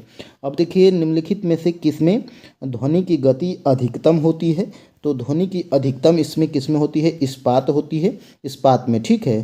तो यहाँ पे आप देख सकते हैं, नहीं इस्पात में नहीं फ्रेंड्स, यहाँ पे आप देख सकते हैं इसका आंसर क्या है, 118 का बी है। तो ठीक है, इस्पात तो सही है, ठीक है। अब इसको बात करेंगे कि यह कहाँ से पूछा गया है। तो देखिए 9th के एनसीईआरटी और चैप्टर का नाम है ध्वनि। और यहीं पे अगर आप जूम करिएगा तो यहाँ पे देखिए पीतल, स्टील, लोहा, निकेल, कांच, ठीक है। तो इनमें जो है कि यहाँ पे आपको ये प्रश्न क्लियर हो जाएगा, ठीक है।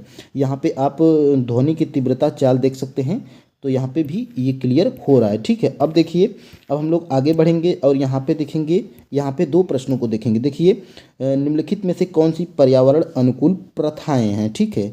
तो निम्नलिखित में से जो है कि उपर्युक्त में से एक से अधिक इसका आंसर है। अभी इन दोनों प्रश्नों को हम यहीं पे क्लियर करेंगे। और यहाँ पे देखिए निम्नलिखित कौन सा खाद्य श्रृंखला का निर्माण करता है। तो ये प्रश्न ऊपर भी दिखाए थे, लेकिन यहाँ पे कुछ ज़्यादा आपको क्लियर होगा। आपका ऑप्शन नंबर क्या हो जाएगा? Option number A. अब फ्रेंड्स इन दोनों प्रश्नों को एक ही जगह से उठाया गया है। यहाँ पे अगर आप कहाँ पे देखेंगे तो देखिए 9th, यहाँ पे देखिए 10th की एनसीईआरटी चैप्टर नंबर 13 जो कि लास्ट चैप्टर है हमारा पर्यावरण। अब यहीं पे हमारे पर्यावरण में जब आप जाएंगे तो यहाँ पे सबसे पहले तो यहाँ पे देखिए, यहाँ पे दिया गया है आहार श्रृंखला का निर्माण करते हैं। तो यहाँ पे देखिए घास, बकरी और मानव, ठीक है। तो यहाँ पे ऑप्शन नंबर बी यहाँ पे आपको दिख रहा होगा, 2 नंबर का प्रश्न, यही एग्जैक्ट उठाया गया था, ठीक है। और यहाँ पे देखिए निम्नलिखित में से कौन पर्यावरण मित्र व्यवहार कहलाते हैं। तो देखिए बाजार जाते समय सामान के लिए कपड़े का थैला ले जाना, और कार्य समाप्त हो जाने पर लाइट, बल्ब तथा पंखे का स्विच बंद करना, और माँ द्वारा स्कूटर में विद्यालय छोड़ने के बजाय तुम्हारा विद्यालय तक पैदल जाना, उपर्युक्त में से सभी। तो उपर्युक्त में से सभी और एग्जैक्ट फ्रेंड्स यही प्रश्न, यही ऑप्शंस भी यहाँ पर दिए गए हैं। देखिए बाजार जाते समय, यहाँ पे देखिए बाजार जाते समय यहाँ पे देखिए अनावश्यक लाइटें और पंखे बंद कर दें। और यहाँ पे देखिए अपनी माँ द्वारा अपने स्कूटर पर आपको छोड़ने के बजाय पैदल स्कूल जाना, खरीदारी करते समय सामान रखने के लिए कपड़े का थैला ले जाना। तो एक से अधिक, बिल्कुल एग्जैक्ट यहीं से प्रश्न जो है कि आपका उठाया गया था। कहाँ से? तो फ्रेंड्स 10th की एनसीईआरटी के चैप्टर नंबर 13 से। अब देखिए फ्रेंड्स, अब हम लोग यहाँ पे अब हम लोग थोड़ा सा करीब आ चुके हैं 136 नंबर के प्रश्न की तरफ। देखिए 136 नंबर का प्रश्न देखिए कहाँ से पूछा गया था। तो 136 नंबर के प्रश्न का जो है कि आयोग आंसर क्या माना है। तो यहाँ पर देख सकते हैं आप, ऑप्शन नंबर ए आपको दिख रहा होगा, 0.2 मीटर प्रति सेकंड स्क्वायर और -0.4 मीटर प्रति सेकंड स्क्वायर, ठीक है। तो 9th के एनसीईआरटी के चैप्टर नंबर जो गति में जाएंगे तो यहाँ पे ये प्रश्न आपको ज़्यादा क्लियर हो जाएगा। यहाँ पे आप देख सकते हैं, ठीक है। तो यहाँ पे देखिए इस जो है कि यहाँ पे बिल्कुल एग्जैक्ट यही प्रश्न जो है कि उदाहरण में जो है कि अभ्यास में सॉल्व कराया गया है आपके 9th के एनसीईआरटीज में, ठीक है। तो यहाँ पे देखिए, यहाँ पे इस समीकरण से हल कराया गया है। और यहाँ पे देखिए 0.2 मीटर प्रति सेकंड स्क्वायर, और यहाँ पे अगर आप थोड़ा सा नीचे जाएंगे तो देखिए -0.4 मीटर प्रति सेकंड स्क्वायर। तो देखिए दोनों जो है कि यहाँ पे आपको दिख रहा होगा, और यही ऑप्शन नंबर ए में दिया गया है। तो ऑप्शन नंबर ए इसीलिए राइट आंसर हो जाएगा। और ये प्रश्न जो है कि कहाँ पर है, तो 9th के एनसीईआरटी के चैप्टर गति में जब आप जाएंगे तो ये प्रश्न आपको मिल जाएगा, ठीक है। अब देखिए फ्रेंड्स, पराग कोश में शामिल हैं। तो पराग कोश में क्या शामिल हैं, तो 142 का जो है कि आपका ऑप्शन नंबर बी हो जाएगा। और ये प्रश्न देखिए कहाँ से पूछा गया था। तो ये प्रश्न आपके 10th की एनसीईआरटी के चैप्टर नंबर 7 को अगर आप ओपन करेंगे, जिसका नाम है जीव जनन कैसे करते हैं, ठीक है। तो यहाँ पे अगर आप देखिए, यहाँ पे आप देख सकते हैं पराग कोश में होते हैं। तो पराग कोश में यहाँ पर देखिए यही प्रश्न नंबर 3 यहाँ पे पूछ लिया गया था। परागकण, ठीक है। और देखिए फ्रेंड्स, यहाँ पर यही है आपकी 10th की एनसीईआरटी जिस पे लिखा गया है कक्षा 10 के लिए पाठ्यक्रम, और हम इसी बुक से आपको सारे प्रश्न बता रहे हैं। अगर इस बुक को आप अभी प्राप्त करना चाहते हैं तो हमारे चैनल पे जो है कि वीडियो में जाइएगा, कल या 2 दिन पहले की वीडियो आप जाइएगा, उसमें आप देखेंगे कि सभी क्लास की एनसीईआरटीज़ को फ्री में कैसे डाउनलोड करें। उसमें आप फ्री में जो है कि एनसीईआरटी को डाउनलोड करके जिस चैप्टर का नाम हम बता रहे हैं उस चैप्टर में अगर आप जाइएगा तो ये सारे जो है कि जितने स्क्रीनशॉट हम आपको बता रहे हैं ये सारे स्क्रीनशॉट आपको, मतलब पूरा 10 का जो है कि आप कोई भी बुक यहाँ पे एनसीईआरटीज़ का डाउनलोड कर सकते हैं, ठीक है, जिसको आपको ज़रूरत हो, ठीक है। तो अब हम लोग आगे बढ़ेंगे और यहाँ पे देखिएगा निम्नलिखित में से किस मंडल में मौसम संबंधी घटना होती है, ठीक है। तो मौसम संबंधी घटना क्षोभ मंडल में होती है। ऑप्शन नंबर जो है कि ए वाला बिल्कुल राइट आंसर हो जाएगा। देखिए ये हमको साइंस में नहीं मिला है, ये हमको जियोग्राफी में मिला है, ठीक है। तो 7th की एनसीईआरटी जिसमें भूगोल के जो है में आप जाएंगे, चैप्टर का नाम है वायु, और इसी में आपको जो है कि मिल जाएगा। और यहाँ पे देखिए उसी में से हम डाउनलोड करके स्क्रीनशॉट लिए हैं। यहाँ पे देखिए, यहाँ पे क्षोभ मंडल यहाँ पे आपको दिख रहा होगा, यह परत वायुमंडल की सबसे महत्वपूर्ण परत है। इसकी औसत ऊंचाई 13 किलोमीटर। हम इसी मंडल में मौजूद वायु में सांस लेते हैं। मौसम की लगभग सभी घटनाएं जैसे वर्षा, कोहरा एवं ओला वर्षण इसी परत के अंदर होती है। तो यहाँ पे ये प्रश्न आपको क्लियर हो रहा होगा, ठीक है। अब देखिए फ्रेंड्स, अब हम लोग आगे बढ़ेंगे और यहाँ पे देखेंगे निम्नलिखित में से कौन सा वेक्टर जनित रोग नहीं है। तो देखिए कौन सा वेक्टर जनित रोग नहीं है, तो इसका आंसर है ऑप्शन नंबर बी, याक्षमा। अगर आप इसको इंग्लिश में देखेंगे तो इसको टीबी कहते हैं। देखिए 9th के एनसीईआरटी के चैप्टर हम बीमार क्यों होते हैं, अगर इस चैप्टर को आप खोलेंगे तो यहीं पे ये प्रश्न आपको जो है कि बिल्कुल एग्जैक्ट जो है कि मिलेगा, ठीक है। अब देखिए फ्रेंड्स, अब हम लोग आगे बढ़ेंगे और यहाँ पे देखिए क्या होता है जब प्रकाश हवा से कांच के स्लैब में प्रवेश करता है। देखिए 148 नंबर का जो है कि आपका आंसर क्या है, ऑप्शन नंबर सी, यह सामान्य की ओर झुकता है, ठीक है। यह देखिए 10th की एनसीईआरटी के चैप्टर अगर जो है कि लाइट यानी कि प्रकाश में जाएंगे, यह शायद आपका 6वां या 7वां चैप्टर होगा। इसमें अगर आप यहाँ पे अगर जूम करके देखिएगा तो विरल माध्यम से सघन माध्यम में जो है कि गमन करने वाली प्रकाश की किरण धीमी हो जाती है तथा अविलंब की ओर झुक जाती है, ठीक है। तो यहीं से आपका जो है कि ये प्रश्न जो है कि बनाया गया था। तो देखिए फ्रेंड्स, एनसीईआरटी को आपको जो है कि बारीक से पढ़ना है और उसमें जो हर एक चैप्टर में अभ्यास में जितने भी प्रश्न हैं उसको बना लेना है और मेन टॉपिक को आपको जो है कि हाईलाइट करते हुए पढ़ना है, ठीक है। देखिए सारे प्रश्न एनसीईआरटी से बनते हैं, कौन सा कब पॉइंट पूछ लिया जाए ये कोई भरोसा नहीं है। और ख़ास तौर से तो फ्रेंड्स बीपीएससी का कोई भरोसा नहीं है, वो कहाँ से प्रश्न पूछ सकती है, ठीक है। देखिए 113 नंबर का प्रश्न यहाँ पे आप देख सकते हैं, कोशिका के चारों ओर की झिल्ली कहलाती है। तो यहाँ पे देखिए क्या कहलाती है, तो प्लाज्मा झिल्ली कहलाती है। ऑप्शन नंबर बी इसका राइट आंसर है। अब बात करेंगे कि ये कहाँ से पूछा गया है, तो देखिए 9th की एनसीईआरटी के चैप्टर अगर आप जाएंगे जीवन की मौलिक इकाई, तो इस चैप्टर में आपको यहाँ पे कुछ मिलेगा, यहाँ पे देखने को मिलेगा। देखिए प्लाज्मा झिल्ली अथवा कोशिका झिल्ली, यह कोशिका झिल्ली की सबसे बाहरी परत होती है। यहाँ पे आप देख सकते हैं प्लाज्मा झिल्ली कुछ पदार्थों को अंदर तथा बाहर आने जाने देती है, यह अन्य पदार्थों की गति को भी रोकती है, ठीक है। तो बिल्कुल ये प्रश्न जो है कि आपका यहीं से बना था। अब हम लोग फ्रेंड्स आगे बढ़ेंगे और यहाँ पे आप देख सकते हैं न्यूटन के गति के दूसरे नियम के अनुसार किसी वस्तु का त्वरण सीधे अनुपातिक होता है। तो इसका आंसर क्या है, तो इसका answer friends option number D है, एक से अधिक, ठीक है। एक से अधिक इसमें सही है ऑप्शन नंबर डी। यह प्रश्न देखिए आपके 9th के एनसीईआरटी के चैप्टर अगर बल एवं गति आप इसमें खोल के अगर आप देखिएगा तो इसमें ये प्रश्न आपको क्लियर हो जाएगा, F बराबर m है, ठीक है। तो यहाँ पे जो है कि यहाँ पे वस्तु पर लगने वाला बल ये भी सही है और वस्तु के द्रव्यमान का व्युत्क्रम ये भी सही है, और यहाँ पे जो है कि वस्तु का द्रव्यमान ये गलत है। तो इसमें दोनों सही था, इसीलिए एक से अधिक यानी कि आपका ऑप्शन नंबर डी वाला बिल्कुल राइट आंसर हो गया था, ठीक है। अब देखिए फ्रेंड्स, अब हम लोग आगे बढ़ेंगे और यहाँ पे देखिएगा किसी पदार्थ को सीधे ठोस से गैस में बदलने की प्रक्रिया क्या कहलाती है। तो देखिए फ्रेंड्स, ये आपको जो है कि किसी कॉमन बुक में भी मिल जाएगी, लेकिन हम लोग आज एनसीईआरटीज़ देख रहे हैं। तो देखिए फ्रेंड्स, अगर आप जियोग्राफी, साइंस और हिस्ट्री जो है कि 6 से 10 तक अगर आप पढ़ लेते हैं तो फ्रेंड्स यकीन मानिए आप जो है कि TRE 4 में अच्छा स्कोर कर पाइएगा। और जो है कि नॉर्मली करंट अफेयर्स के लिए आप स्पीडी का ले लीजिएगा, और जो है कि नॉर्मल बीपीएससी द्वारा आयोग द्वारा पूछे गए सभी मैथ और रीजनिंग के अगर प्रश्नों को बना लीजिएगा। और अगर आपके पास टाइम बचे, जैसे एमटीएस ग्रुप डी और एसएससी जीडी जैसे रीजनिंग मैथ के अगर प्रश्नों को बना लीजिएगा, तो बिल्कुल फ्रेंड्स आप हमारी यकीन मानिए आप टीआरई 4 में 95+ ही आप स्कोर करने वाले हैं, यानी कि आप एक सीट पक्की कर लीजिएगा। ठीक है, तो यहाँ पे देखिए ये प्रश्न जो है कि इसका ऊर्ध्वपातन इसका आंसर है।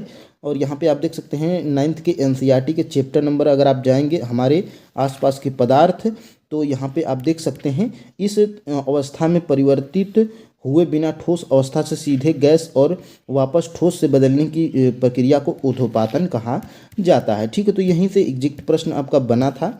अब देखिए फ्रेंड्स, अब हम लोग आगे बढ़ेंगे। देखिए यदि दो वस्तुओं के बीच की दूरी दोगुनी कर दी जाए तो उनके बीच गुरुत्वाकर्षण बल का क्या होगा? तो 1/4 हो जाएगा। ऑप्शन नंबर जो है कि ए वाला बिल्कुल राइट आंसर है, क्योंकि आयोग भी हमारा माना था। ठीक है, फाइनल आंसर की में देखिए 9th के एनसीईआरटी के चैप्टर नंबर अगर गुरुत्वाकर्षण में जाएंगे तो यहाँ पे अभ्यास में इस प्रश्न को सॉल्व कराया गया है, जिसका देख सकते हैं आप 1/4 हो जाएगा। ठीक है, और यहाँ पे देख सकते हैं दो कण के बीच की दूरी, यानी कि सेम डिक्टो प्रश्न यहीं से जो है कि आपका पूछा गया था। ठीक है, अब देखिए फ्रेंड्स, अब हम लोग आगे बढ़ेंगे। श्वास, अब देखिए अब हम लोग उन प्रश्नों को देखेंगे। देखिए 40 प्रश्न आपके जो है कि मैथ के आए थे और 40 प्रश्न साइंस के आए थे, जिसमें साइंस के हम लोग 40 प्रश्नों को आज हम लोग देख चुके हैं। और जो जनरल में जो 40 प्रश्न आपके पूछे जाते हैं, तो देखिए फ्रेंड्स 40 प्रश्न जो पूछे गए थे, तो उसमें से देखिए 8 करंट अफेयर्स के, 8 मैथ के, 8 जियोग्राफी के, 8 साइंस के।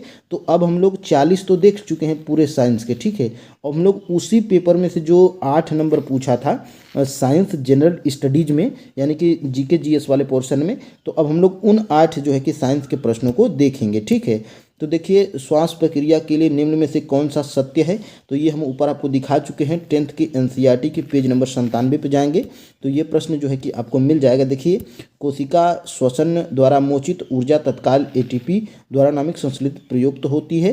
कोशिका के अन्य ईंधन यहाँ पे देख सकते हैं आप, यहाँ पे देख सकते हैं ये प्रश्न आपका जो है कि यहीं से लिया गया था। ठीक है, अब देखिए, अब हम लोग थोड़ा आगे बढ़ेंगे और देखेंगे हमारे शरीर में मलेरिया परजीवी का भंडारण।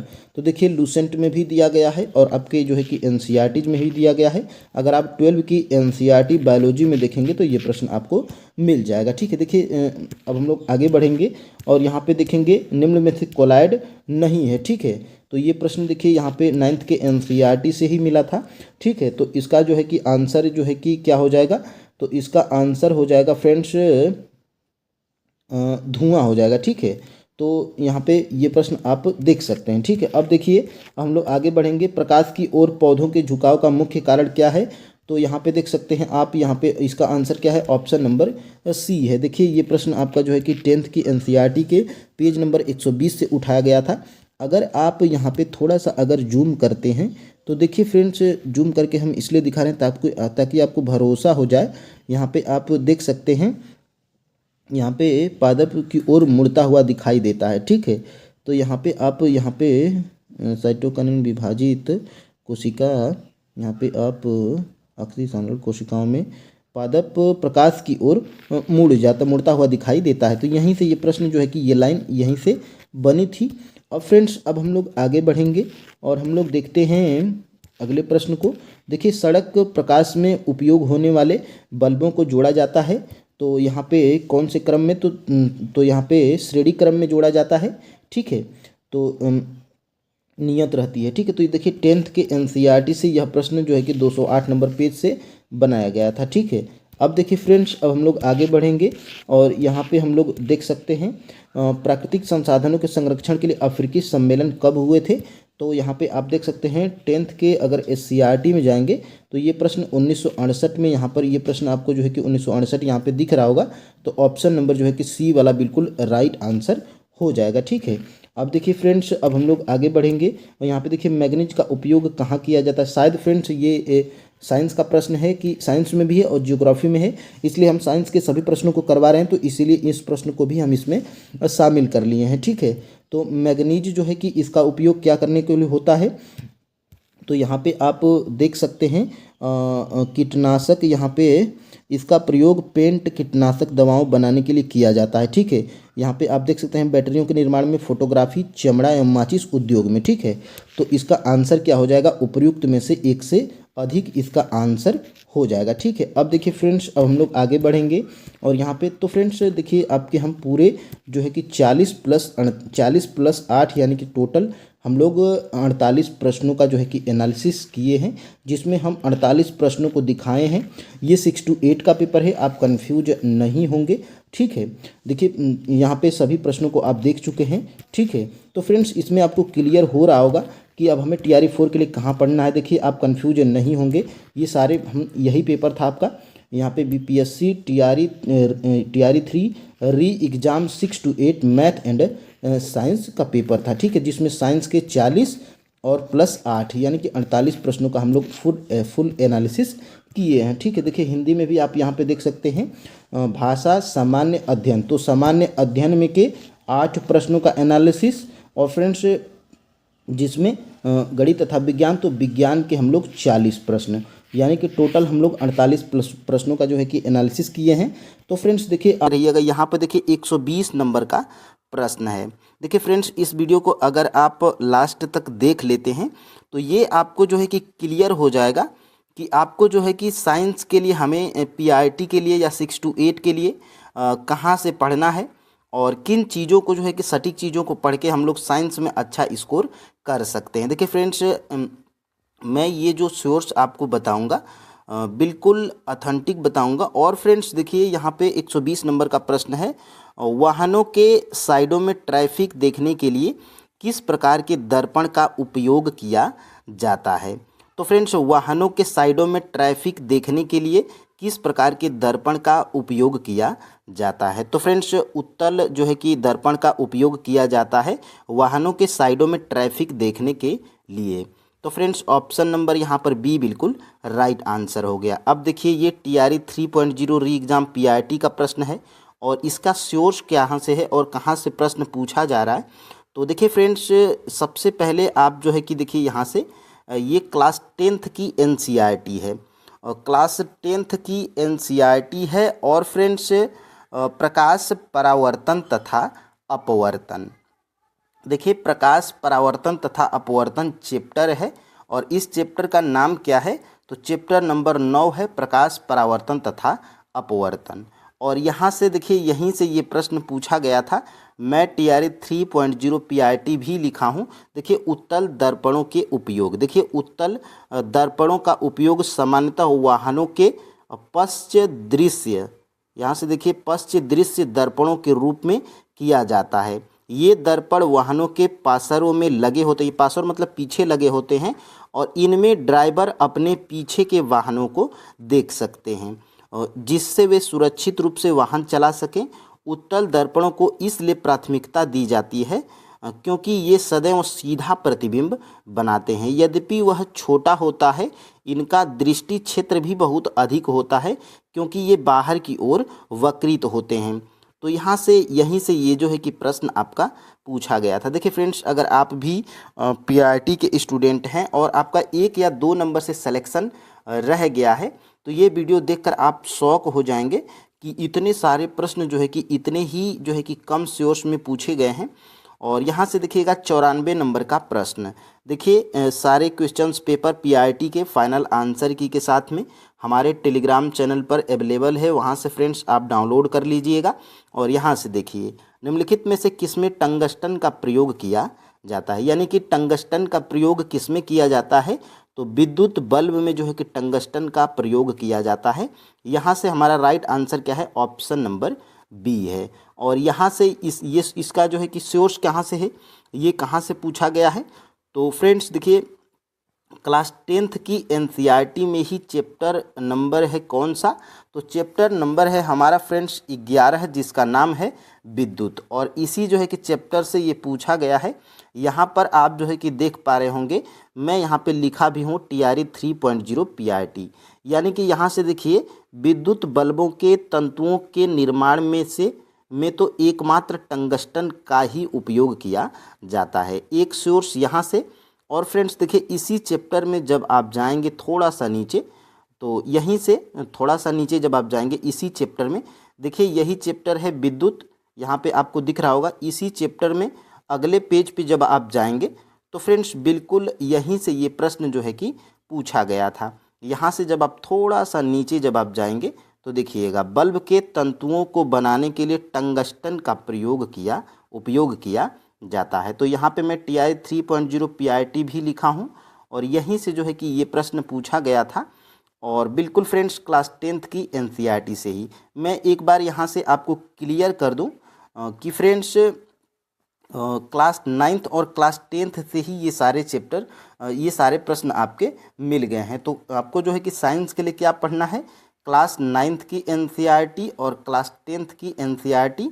अगर आपके पास टाइम है तो फ्रेंड्स आप 7th और 8th की भी ज़रूर पढ़िएगा। अगर आप 15 में से 15 प्रश्नों को बनाना चाहते हैं, अगर आप 15 में से 12 या 13 बनाना चाहते हैं तो आप केवल 9th और 10th को पढ़ लीजिए। आराम से जो है कि आप साइंस के प्रश्नों को कवर कर पाएंगे। यहाँ से देखिए 32 नंबर का प्रश्न है, एक विद्युत फ्यूज किस प्रभाव पर कार्य करता है। तो एक जो विद्युत फ्यूज होता है ये जो है कि फ्रेंड्स किस प्रभाव पर कार्य करता है, तो विद्युत धारा के तापीय प्रभाव पर कार्य करता है। ऑप्शन नंबर यहाँ से सी बिल्कुल राइट आंसर है। क्योंकि फ्रेंड्स ये किस चैप्टर से पूछा गया है, तो जब आप क्लास 10th की NCERT में उसी चैप्टर में जिसमें बल्ब टंगस्टन वाला प्रश्न पूछा गया था, उसी में से जो है कि ये प्रश्न आपका पूछ लिया गया था। तो यहाँ पर देखिएगा, विद्युत धारा के तापीय प्रभाव, एक प्रश्न यहाँ से और एक प्रश्न यहाँ से। देखिए विद्युत बल्ब को बनाने के लिए टंगस्टन का प्रयोग किया जाता है और जो विद्युत फ्यूज होता है और ये जो है कि विद्युत धारा के तापीय प्रभाव पर कार्य करता है। तो यहाँ से ये प्रश्न था, आपने जो है कि इसको भी देख लिया। अब फ्रेंड्स देखिए ये एक प्रश्न आपके जो है कि पूछा गया था, सूखी बर्फ है, यानी कि 38 नंबर का प्रश्न। जब आप देखिए ये सेट नंबर मैं ई से बता रहा हूँ और सेट नंबर ई में जब आप जाएंगे तो 38 नंबर का आपको ये प्रश्न मिलेगा, सूखी बर्फ है। तो सूखी बर्फ क्या है, तो ठोस कार्बन डाइऑक्साइड है। ऑप्शन नंबर यहाँ से सी बिल्कुल राइट आंसर है। अब जब इसका सोर्स की बात करेंगे तो इसकी सोर्स की जब बात करेंगे फ्रेंड्स, जब आप जाएंगे क्लास 9th की NCERT साइंस में, देखिएगा चैप्टर क्या है, चैप्टर पहला है। चैप्टर पहला ही है हमारे आसपास के पदार्थ, और हमारे आसपास के पदार्थ में ही फ्रेंड्स ये प्रश्न जो है कि पूछा गया था। यहाँ से देखिएगा मैं TRE 3.0 PIT भी लिखा हूँ। देखिए एक लाइन में ही आपका आंसर निकल के आ जाएगा, ठोस कार्बन डाइऑक्साइड को शुष्क बर्फ या ड्राई आइस कहते हैं। तो यहाँ पे 38 नंबर का मैं प्रश्न भी लिखा हूँ। बिल्कुल फ्रेंड्स प्रश्न आपके क्लास 9th और 10th से ही पूछे जा रहे हैं। और यहाँ से फ्रेंड्स इसको भी आपने देख लिया और यहाँ से अब हम लोग आगे बढ़ेंगे। देखिए यहाँ से 54 नंबर का प्रश्न है, निम्नलिखित में से कौन सी अंतःस्रावी ग्रंथि नहीं है। तो अंतःस्रावी ग्रंथि फ्रेंड्स इसमें लैक्रिमल नहीं है, और ये क्या है, थायराइड और पिट्यूटरी, ये क्या है, अंतःस्रावी ग्रंथियां हैं। तो इसमें आपका राइट आंसर क्या हो जाएगा इस प्रश्न में, ऑप्शन नंबर सी हो जाएगा।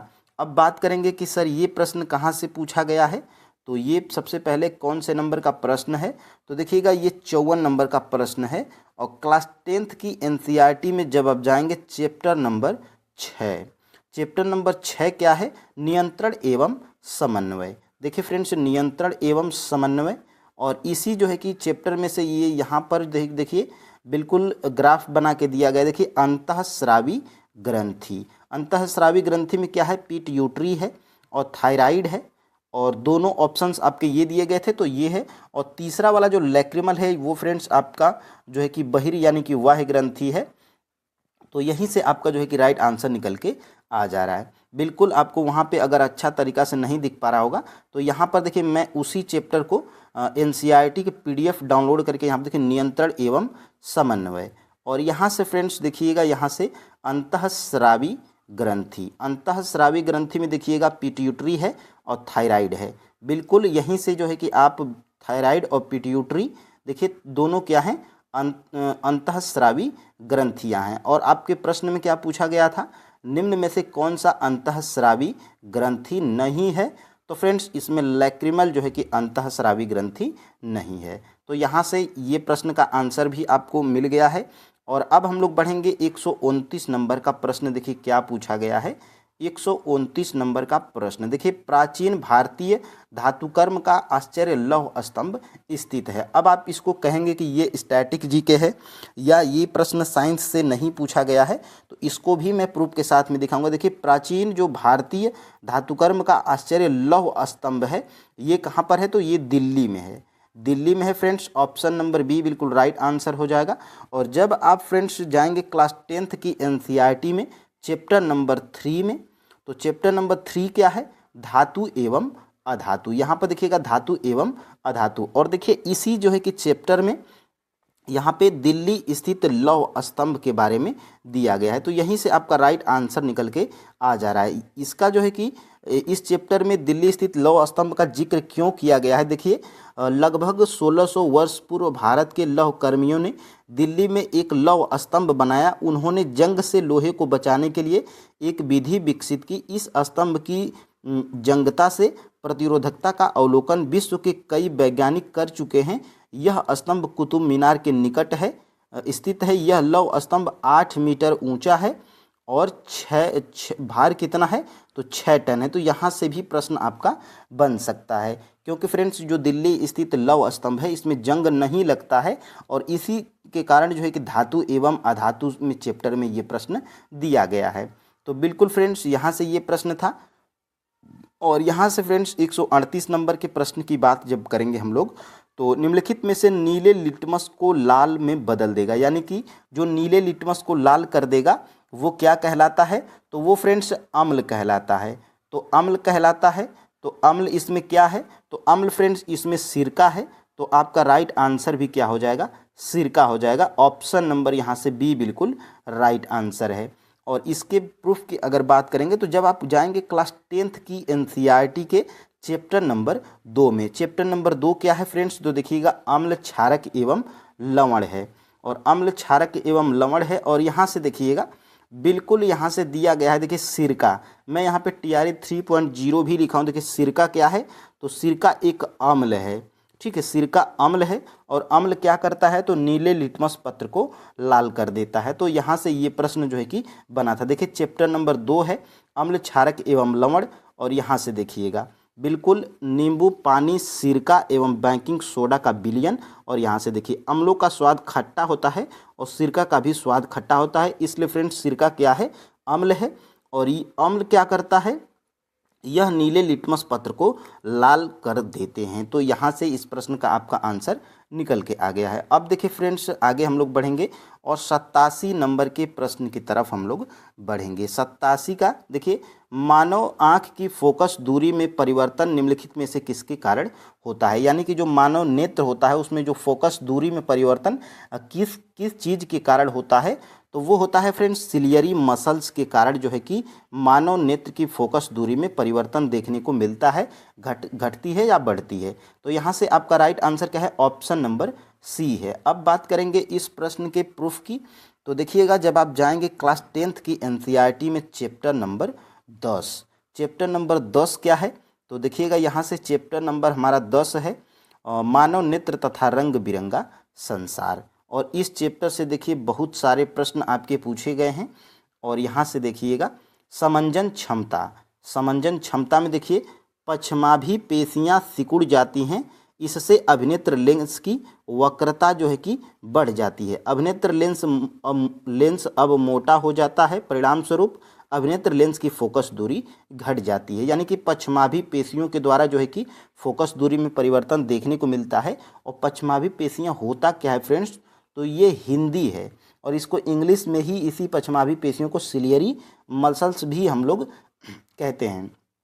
तो यहाँ से फ्रेंड्स देखिएगा, यहाँ से देखिए मैं गूगल भी करके देखा था, तो देखिए यहाँ से पश्चमाभी पेशियों को अंग्रेजी में क्या कहते हैं, सिलियरी मसल्स कहते हैं। तो यहाँ से ये प्रश्न था क्लास 10th की एनसीईआरटी मानव नेत्र तथा रंग बिरंगा संसार। तो फ्रेंड्स यहाँ पे आपको ये एक अंदाज़ा लग रहा होगा कि क्लास 9th और 10th ज़्यादा इम्पोर्टेंट है। यहाँ पे देखिए मानव नेत्र तथा रंग बिरंगा संसार जैसे ही चैप्टर ख़त्म होगा और यहाँ से इस चैप्टर में देखिएगा कुछ जो है कि प्रश्न देते हैं। देखिए यहाँ से प्रश्न नंबर 4 क्या है, अभिनेत्र लेंस की फोकस दूरी में परिवर्तन किया जाता है तो पश्चमाभी पेशियों के द्वारा, और इन्हीं पश्चमाभी पेशियों को क्या कहते हैं, सिलियरी मसल्स हम लोग कहते हैं।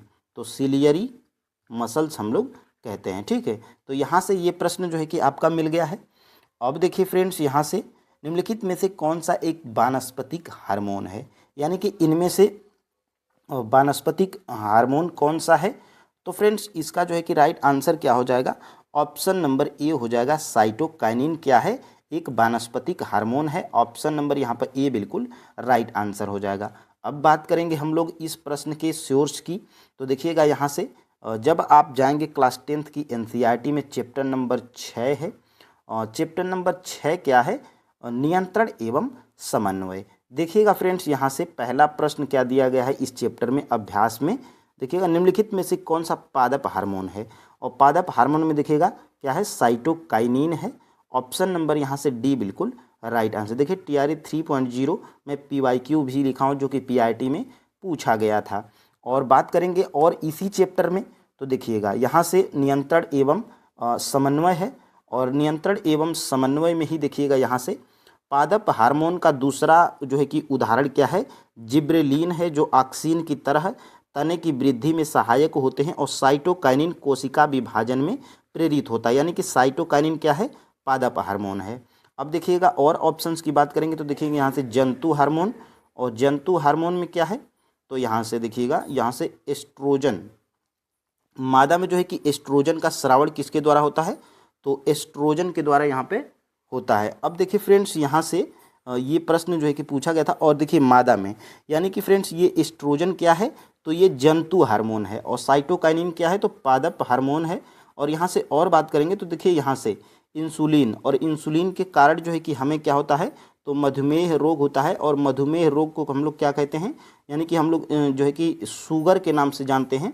और यहाँ से देखिए, जब रुधिर में शर्करा स्तर कम हो जाता है तो इंसुलिन का स्रावण जो है कि कम हो जाता है। तो ये क्या है, तो इंसुलिन हमारा एक जो है कि जंतु हार्मोन है, और इंसुलिन जो है कि ये क्या है, जंतु हार्मोन, और जिब्रेलिन और साइटोकाइनिन ये क्या है, पादप हार्मोन है। तो यहाँ से ये प्रश्न पूछा गया था।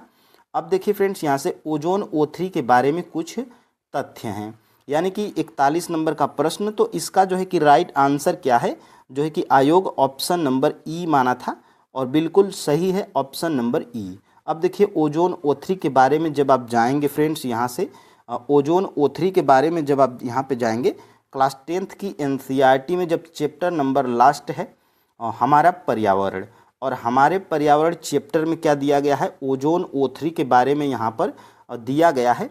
और यहाँ पे देखिएगा ओजोन O3, देखिए ओजोन एक क्या है, तो घातक विष है, परंतु वायुमंडल के ऊपरी स्तर में, तो यहाँ पे देखिएगा ऊपरी स्तर में, और यहाँ पे क्या कहा गया है, ये क्या है, तो मध्य मंडल में। तो ये भी हमारा ऑप्शन गलत है। और ये क्या है, अस्थाई गैस है, यहाँ पे क्या कहा गया है, अस्थाई गैस है। और यहाँ पे देखिएगा ये क्या है, तो यहाँ पे देखिएगा सुरक्षा प्रदान करती है। और यहाँ से देखिए उच्चतम स्तर पराबैंगनी विकिरण के प्रभाव के ऑक्सीजन O2 के अणुओं को ओजोन बनती है। उच्च ऊर्जा वाले पराबैंगनी विकिरण अणुओं O2 को स्वतंत्र विघटित कर सकती है। तो यहाँ से जो है कि इस प्रश्न का आंसर निकल के आ गया था। अब देखिए फ्रेंड्स, आगे हम लोग बढ़ेंगे, और यहाँ से देखिए बायोगैस का प्रमुख घटक क्या है। तो बायोगैस का जो है कि प्रमुख घटक है friends, option number B, methane को कहा जाता है, CH4। और यहाँ से जो है कि यहाँ से देखिएगा बायोगैस का प्रमुख घटक क्या है, मीथेन है, जिसको CH4 के नाम से जानते हैं। और जब बात करेंगे हम लोग इस जो है कि प्रश्न की कि कहाँ से पूछा गया है, तो क्लास 10th की एनसीईआरटी में जब आप चैप्टर नंबर 4 की तरफ जाएंगे, कार्बन एवं उसके यौगिक, और इस चैप्टर से ही ये जो है कि प्रश्न पूछा गया था। यहाँ पे देखिएगा मैं TRE 3.0 PRT PYQs भी लिखा हूँ। देखिए मेथेन को देखते हैं, जो कार्बन का यौगिक है, ईंधन के रूप में मेथेन का अधिकाधिक उपयोग होता है, तथा यह बायोगैस एवं संपीड़ित प्राकृतिक गैस CNG का प्रमुख घटक है। और देखिए मीथेन, इसका जो है कि एग्जाम्पल क्या है, मीथेन, और मीथेन का सूत्र क्या है, CH4। तो बायोगैस किसका घटक है, तो मीथेन का घटक है। और यहीं से जो है कि ये प्रश्न आपका पूछ लिया गया था। तो आप जो है कि देख पा रहे होंगे यहाँ से। और ये देखिए 113 नंबर का प्रश्न, 113 नंबर का प्रश्न हमें मिला था, लेकिन फ्रेंड्स क्लास 9th और 10th में नहीं मिला था, क्लास जो है कि 7th की एनसीईआरटी में मिला था। देखिए रासायनिक भाषा में मोर्चा यानी कि जंग को जंग क्या है, तो इसका जो है कि राइट आंसर क्या है, तो इसका जो है कि राइट आंसर फ्रेंड्स हमारा है हाइड्रेट फेरिक ऑक्साइड। और यहाँ से देखिएगा हाइड्रेट फेरिक ऑक्साइड, तो यहाँ से इस जो है कि जंग, लोहे में जंग लगना, इसके बारे में क्लास 7th में इसका जिक्र किया गया है। तो अगर फ्रेंड्स आप पढ़े रहेंगे तो प्रश्न को बना पाएंगे। और यहाँ से देखिएगा लाइकेन में शैवाल एवं कवक का रिश्ता पारिस्थितिकी में कहलाता है, तो ये सभी को पता है। म्यूटलिज्म यानी कि सहोपकारिता, ऑप्शन नंबर यहाँ से सी बिल्कुल राइट आंसर है। और ये हमें क्लास 8th की एनसीईआरटी में मिला था। अब फ्रेंड्स यहाँ से देखिएगा, और यहाँ से देखिएगा निम्नलिखित में से कौन सी एक श्रृंखला खाद्य श्रृंखला है, यानी कि इसमें खाद्य श्रृंखला क्या है, तो घास जो है कि हिरण और बाघ, ये क्या है, तो ये हमारे खाद्य श्रृंखला का निर्माण हो रहा है। ऑप्शन नंबर यहाँ से ए बिल्कुल राइट आंसर है। और यहाँ से जब 127 नंबर के प्रश्न की बात करेंगे, तो जब आप जाएंगे क्लास 10th की एनसीईआरटी में चैप्टर नंबर क्या है, 13 है। और चैप्टर नंबर 13 में यहाँ से देखिएगा क्या पूछा गया है। देखिए सबसे पहले आहार श्रृंखला एवं जाल, और यहाँ से देखिए क्या प्रश्न पूछा गया है, एक खाद्य श्रृंखला है। तो देखिएगा यहाँ से प्राकृतिक में एक आहार श्रृंखला का निर्माण हो रहा है। और यहाँ पे देखिएगा पादप हो जाएगा, पेड़ पौधे हो जाएगा, घास हो जाएगी, और हिरण हो जाएगा, और यहाँ पे बाघ हो जाएगा। क्योंकि खाद्य श्रृंखला कैसी होती है, तो देखिए ये प्राथमिक उपभोक्ता, और ये द्वितीयक उपभोक्ता, और बाघ जो है कि तृतीयक उपभोक्ता। प्राथमिक उपभोक्ता को जो है कि द्वितीय उपभोक्ता, देखिए घास को हिरण खा जाता है, और हिरण को जो है कि बाघ खा जाता है। तो ये यहाँ पे हमारा जो है कि खाद्य श्रृंखला का निर्माण हो रहा है, और यहीं से जो है कि ये प्रश्न पूछा गया था। अब देखिए फ्रेंड्स यहाँ से जैसे ही ये चैप्टर ख़त्म होगा, यहाँ से आप देख पा रहे होंगे हमारा पर्यावरण, और हमारे पर्यावरण चैप्टर में जैसे ही अभ्यास में यहाँ पर देखिएगा ये जो प्रश्न आपका है, ये क्लास 8th में पूछ लिया गया था। 6 to 8 मैथ और साइंस में सेम यही ऑप्शन, सेम यही प्रश्न। और यहाँ से देखिए निम्नलिखित में से आहार श्रृंखला का निर्माण करते हैं, तो घास और बकरी और मानव। तो यहाँ से घास को जो है कि बकरी खा जाएगी, और बकरी को जो है कि मानव खा जाता है। तो यहाँ से जो है कि आहार श्रृंखला का निर्माण हो रहा है। तो बेसिक सा प्रश्न है, कॉमन सेंस अगर लगाएंगे तो आंसर आपका निकल के आ जाएगा। और यहाँ से देखिए एक खाद्य श्रृंखला में कौन से पोषक स्तर का ऊर्जा स्तर सबसे अधिक होता है, तो ऑप्शन नंबर यहाँ से सी बिल्कुल राइट आंसर है। यहाँ पे उत्पाद का जो है कि पोषक स्तर का ऊर्जा स्तर सबसे अधिक होता है। और ये जो है कि क्लास 10th की एनसीईआरटी में इसी चैप्टर में चैप्टर नंबर 13 है हमारा पर्यावरण। और यहाँ से जब आप जाएंगे फ्रेंड्स, बिल्कुल देखिएगा यहाँ से क्या हो रहा है, तो यहाँ से देखिएगा, यहाँ से देखिएगा क्योंकि उपभोक्ता के अगले स्तर की ऊर्जा के लिए सबसे बहुत कम मात्रा में ऊर्जा उपलब्ध हो पाती है। और यहाँ से देखिएगा निचले पोषी स्तर पर जीवों की संख्या सर्वाधिक है, अतः उत्पादक स्तर पर यह संख्या सर्वाधिक है। और यहाँ से देखिएगा यानी कि उत्पादक स्तर पे जो है कि ऊर्जा स्तर सबसे अधिक है। और ये जब उत्पादक से देखिए सबसे अधिक ऊर्जा स्तर इसमें होता है, और जब आगे जैसे जैसे बढ़ती है वैसे ऊर्जा स्तर सबसे कम होती है। तो तृतीयक जो उपभोक्ता होता है उसमें ऊर्जा स्तर सबसे कम हो जाती है। तो यहीं से ये प्रश्न पूछा गया था। और यहाँ से देखिएगा ये TRE 1 में पूछ लिया गया था। स्थलीय परितंत्र में हरे पौधे की पत्तियों द्वारा प्राप्त होने वाली सौर ऊर्जा का लगभग 1% भाग खाद्य ऊर्जा में परिवर्तित करते हैं। जब आप TRE 1 में 102 नंबर का प्रश्न जब आप देखिएगा तो ये प्रश्न पूछा गया था। तो फ्रेंड्स आप लगभग 15 प्रश्नों को देखे हैं। और यहाँ से देखिएगा एक खाद्य श्रृंखला में कौन से पोषक स्तर का ऊर्जा स्तर सबसे अधिक होता है, तो उत्पादक होता है। एनालिसिस करेंगे और श्योर्स भी देखेंगे। यहाँ पर देखिए ये 56 नंबर का प्रश्न आपके TRE 2.0, देखिए 2.0 में बहुत कम सीटें थी, इसलिए फ्रेंड्स इसमें बहुत लोग ध्यान नहीं देते हैं। लेकिन सीटें कम हो या ज़्यादा हो उस पर आपको ध्यान नहीं देना है। सिर्फ आपको, अगर आप PRT के स्टूडेंट हैं तो TRE 1, TRE 2 और TRE 3 के क्वेश्चंस पेपर का बढ़िया तरीके से सभी सब्जेक्ट का आप एनालिसिस करिए, और जो है कि TRE 4.0 में अपना जो है कि बेहतर स्ट्रेटजी बनाइए, और जो है कि बढ़िया स्कोर करिए। ठीक है, तो यहाँ से देखिए मानव कान का श्रवण प्रास क्या होता है, ये आपके टीआरई 2.0 में पूछा गया था पीआरटी में प्रश्न, जिसका जो है कि राइट आंसर क्या है, तो जिसका राइट आंसर है ऑप्शन नंबर ए, 20 हर्ट्ज से 20,000 हर्ट्ज तक। तो अब हम लोग इसका सोर्स देखेंगे कि ये कहाँ से प्रश्न पूछा गया है। तो यहाँ पर फ्रेंड्स सबसे पहले मैं बता दूं कि ये क्लास 10th की एनसीईआरटी है, और क्लास 10th की एनसीईआरटी साइंस में जब आप ध्वनि नामक चैप्टर में जाएंगे तो यहाँ पे इस प्रश्न का आपको आंसर मिल जाएगा। देखिए कहाँ पर दिया गया है, बिल्कुल बढ़िया तरीके से मैं यहाँ पर टीआरई 2.0 पीआरटी भी लिख दिया हूँ। और यहाँ से फ्रेंड्स देखिएगा, ये आपका प्रश्न, यहाँ से आपके प्रश्न का आंसर मिल जाएगा। देखिए मैं टीआरई 2.0 पीआरटी लिखा हूँ। देखिए, हम सभी आवृत्ति की ध्वनियों को नहीं सुन सकते हैं। मनुष्यों में ध्वनि की श्रव्यता का परिसर लगभग 20 हर्ट्ज से 20,000 हर्ट्ज तक होता है। देखिए एक लाइन में जो है कि आपका आंसर निकल के यहाँ से आ जाएगा।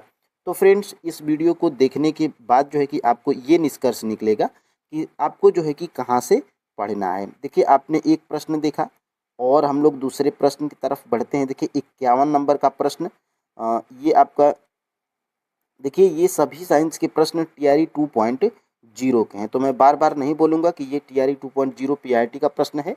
सभी प्रश्न टीआरई 2 के हैं और पीआरटी के हैं। ठीक है, यहाँ पे देखिएगा 51 नंबर का प्रश्न, निम्नलिखित में से कौन सा एल्कोहल पेय के लिए उपयुक्त है, यानी कि पीने के लिए उपयुक्त है, वो कौन सा एल्कोहल है। ऑप्शंस देखिए क्या दिया गया है, मेथेनॉल, हेक्सेनॉल और एथेनॉल। तो फ्रेंड्स इसका राइट आंसर क्या है, ऑप्शन नंबर सी है, एथेनॉल। फ्रेंड्स ये पेय जो है कि उपयुक्त है पीने के लिए। ऑप्शन नंबर यहाँ से सी बिल्कुल राइट आंसर है। इसका भी सोर्स अगर आप देखेंगे तो सबसे पहले जब आप जाइएगा क्लास जो है कि क्लास, यहाँ पे ये कौन से क्लास की है, यहाँ पे मैं पहले प्रश्न दिखा दूँ कौन सा प्रश्न है। तो ये है प्रश्न आपका 51 नंबर का, और 51 नंबर का जो है कि ये है आपका, जैसे ही आप क्लास 10th की एनसीईआरटी साइंस में जाइएगा तो उसमें आपको जो है कि यहाँ पे कार्बन एवं उसके यौगिक ये एक चैप्टर है। और ये कौन सा चैप्टर है, तो फ्रेंड्स ये चैप्टर है चैप्टर नंबर 4 है। और देखिए यहाँ पे एथेनॉल के गुणधर्म में क्या दिया गया है, देखिएगा ध्यान से फ्रेंड्स। यहाँ पर देखिए एथेनॉल को एल्कोहल कहा जाता है तथा यह सभी एल्कोहल पेय पदार्थों का महत्वपूर्ण अवयव है। देखिए एक लाइन में ही बिल्कुल आपका आंसर निकल के आ गया है। तो फ्रेंड्स यहीं से प्रश्न पूछे जा रहे हैं एनसीईआरटी से।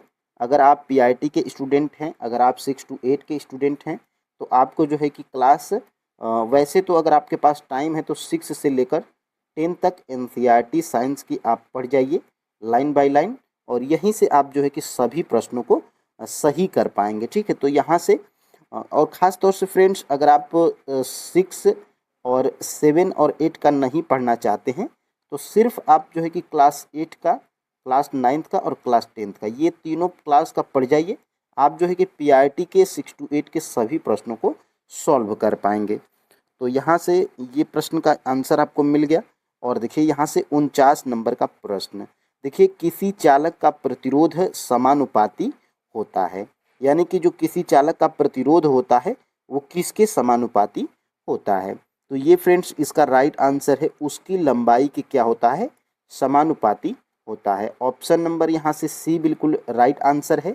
और यहाँ से इसका सोर्स कहाँ से है, तो इसका सोर्स फ्रेंड्स देखिएगा क्लास 10th की एनसीईआरटी में जब आप जाएंगे चैप्टर नंबर 11, वो चैप्टर कौन सा है, तो वो चैप्टर है फ्रेंड्स विद्युत। और विद्युत नामक जब चैप्टर में जाएंगे क्लास 10th की एनसीईआरटी में, तो देखिए यहाँ पर मैं क्या लिखा हूँ, टीआरई 2.0 पीआरटी भी लिख दिया हूँ। देखिए ओम के नियम को अनुप्रयोग करने पर यह पाते हैं कि किसी चालक का प्रतिरोध चालक की लंबाई, उसकी अनुप्रस्थ काट के क्षेत्रफल तथा उसके पदार्थ की प्रकृति पर जो है कि निर्भर करता है। यानी कि ये तीनों पर निर्भर करता है। लेकिन प्रश्न क्या पूछा गया था कि प्रतिरोध जो है कि चालक का प्रतिरोध किसके जो है कि समानुपाती होता है। तो यहाँ से देखिएगा, मैं थोड़ा सा अगर इसको जूम करके आपको दिखाऊं तो यहाँ से देखिएगा, धातु के एक समान चालक का प्रतिरोध उसकी लंबाई L के अनुक्रमानुपाती तथा उसके अनुप्रस्थ काट के क्षेत्रफल ए के व्युत्क्रमानुपाती। तो यहाँ पे आप कंफ्यूज नहीं होंगे, अनुक्रमानुपाती और समानुपाती दोनों शब्द एक ही है और दोनों का अर्थ भी एक ही है। तो आप जो है कि जब सर्च करिएगा कि गूगल पे कि समानुपाती और अनुक्रमानुपाती में क्या अंतर है, तो आंसर आपको मिलेगा कि दोनों एक ही है। तो ये जो चालक का प्रतिरोध होता है वो लंबाई के समानुपाती होता है और यहाँ से इस प्रश्न का आंसर आपको मिल जाएगा। और जो चालक का प्रतिरोध होता है वो उसके अनुप्रस्थ काट के क्षेत्रफल ए के व्युत्क्रमानुपाती होता है। तो ये भी प्रश्न बन सकता है। तो फ्रेंड्स बिल्कुल यहीं से प्रश्न आपके आ रहे हैं। और देखिए आगे हम लोग बढ़ेंगे। देखिए प्रिज्म से गुजरने पर सबसे अधिक अपवर्तित होने वाला रंग, मोस्ट इम्पोर्टेंट चैप्टर और मोस्ट इम्पोर्टेंट प्रश्न, ये आपके टीआरई 1 में भी पूछा गया है, टीआरई 2 में भी पूछा गया है और टीआरई 3 में भी पूछा गया है, पीआईटी में ही। तो 48 का राइट आंसर क्या है? ऑप्शन नंबर बी, बैंगनी। देखिए प्रिज्म से गुजरने पर सबसे अधिक अपवर्तित होने वाला रंगीन प्रकाश क्या है? तो ये है बैंगनी, बैंगनी है ऑप्शन नंबर यहाँ से बी बिल्कुल राइट आंसर हो जाएगा। देखिए क्लास 10th की एनसीईआरटी में जब आप जाएंगे चैप्टर नंबर 10, चैप्टर नंबर 10 और चैप्टर नंबर 10 का नाम क्या है? मानव नेत्र तथा रंग बिरंगा संसार। तो यहीं से इस प्रश्न का आपको आंसर मिल जाएगा। देखिए पर्दे पर दिखाई देने वाले वर्णों का क्रम क्या है? तो सबसे अधिक अपवर्तित होने वाला रंग बैंगनी, उसके बाद जामुनी, फिर उसके बाद नीला, फिर उसके बाद हरा, फिर उसके बाद पीला, फिर उसके बाद नारंगी, फिर उसके बाद लाल। तो सबसे कम अपवर्तित यहाँ पे देखिएगा लाल प्रकाश सबसे कम झुकता है या सबसे कम अपवर्तित होता है, जबकि बैंगनी सबसे अधिक अपवर्तित होने वाला रंगीन प्रकाश है। तो यहीं से इस प्रश्न का आपको आंसर मिल जाएगा। अब देखिए फ्रेंड्स ये भी प्रश्न आपके टीआरई 1 में भी, टीआरई 2 में भी और टीआरई 3 में भी पूछा गया है। खाने के डिब्बों पर जस्ता के बजाय टीन की परत चढ़ी होती है, क्यों? तो देखिए फ्रेंड्स जब आप गूगल करेंगे तो जस्ता और टीन नहीं, जस्ता और जिंक ये दोनों क्या हैं? ये एक ही हैं फ्रेंड्स, ठीक है। आप कमेंट जो है कि सर्च करके देख लीजिएगा। जस्ता और टीआरई 1 में क्या पूछा था? जिंक के बजाय टीन की परत क्यों चढ़ी होती है? और टीआरई ये देखिए टीआरई 2 में क्या पूछ दिया है? जस्ता के बजाय टीन का उपयोग। तो जस्ता और टीन दोनों एक ही है और इस प्रश्न का आंसर क्या है? टीन की तुलना में जो है कि जस्ता अधिक प्रतिक्रियाशील होता है। तो ऑप्शन नंबर यहाँ से सी बिल्कुल राइट आंसर है। और यहाँ से इस प्रश्न का सोर्स क्या है? तो इस प्रश्न का जो है कि सोर्स यही है कि क्लास 10th की एनसीईआरटी और चैप्टर नंबर 3 में जाएंगे और चैप्टर नंबर 3 क्या है? धातु एवं अधातु। और यहीं से देखिए एक और प्रश्न आपके टीआरई 3 में पूछा गया था जिसको मैं कल बताऊंगा और यहाँ पे आज भी देख लीजिए। देखिए क्या प्रश्न पूछा गया है टीआरई 3.0 पीआईटी में कि लौह स्तंभ कहाँ पर स्थित है? तो लौह स्तंभ फ्रेंड्स दिल्ली में स्थित है और ये आपके क्लास 10th की एनसीईआरटी चैप्टर नंबर 3 धातु एवं अधातु नामक चैप्टर में जो है कि लौह स्तंभ का उल्लेख भी किया गया है। तो यहीं से ये प्रश्न देखिए टीआरई 3.0 री एग्जाम पीआईटी भी मैं यहाँ पे लिख दिया हूँ। अब आपके आते हैं आंसर पे। तो यहाँ से देखिएगा, यहाँ से ध्यान से देखिएगा, लोहे एवं इस्पात, थोड़ा सा मैं जूम करूँगा। यहाँ पे देखिए लोहे एवं इस्पात को जंग से सुरक्षित रखने के लिए उन पर जस्ते और जिंक, देखिए जस्ता और जिंक दोनों एक ही है कि पतली परत चढ़ाने की विधि को यसद लेपन कहते हैं। और देखिए जैसे ही ये चैप्टर खत्म होगा और इस चैप्टर के लास्ट में जो है कि 3-4 जो है कि बहुविकल्पी प्रश्न दे देता है। और इसमें देखिए खाद्य पदार्थों के डिब्बों पर जिंक की बजाय जो है कि टीन का लेप होता है, क्यों? तो इसका राइट आंसर क्या है? टीन की अपेक्षा जिंक अधिक अभिक्रियाशील होता है। देखिए मैं टीआरई 1 पीआरटी फर्स्ट शिफ्ट भी लिखा हूँ और ये आपके टीआरई 2 में भी प्रश्न पूछा गया है। तो बिल्कुल फ्रेंड्स सोर्स आपके यही हैं। बस आपको देखिए किसी अगर आप सोचेंगे कि कोई कॉमन जीके जीएस की बुक को रख के हम लोग पढ़ लें तो वैसे भी सभी किताबें अच्छी होती हैं फ्रेंड्स, लेकिन एनसीईआरटी से डायरेक्टली प्रश्न उठाए जा रहे हैं। देखिए धातु निष्कर्षण में निम्नलिखित में से किसका उपयोग किया जाता है?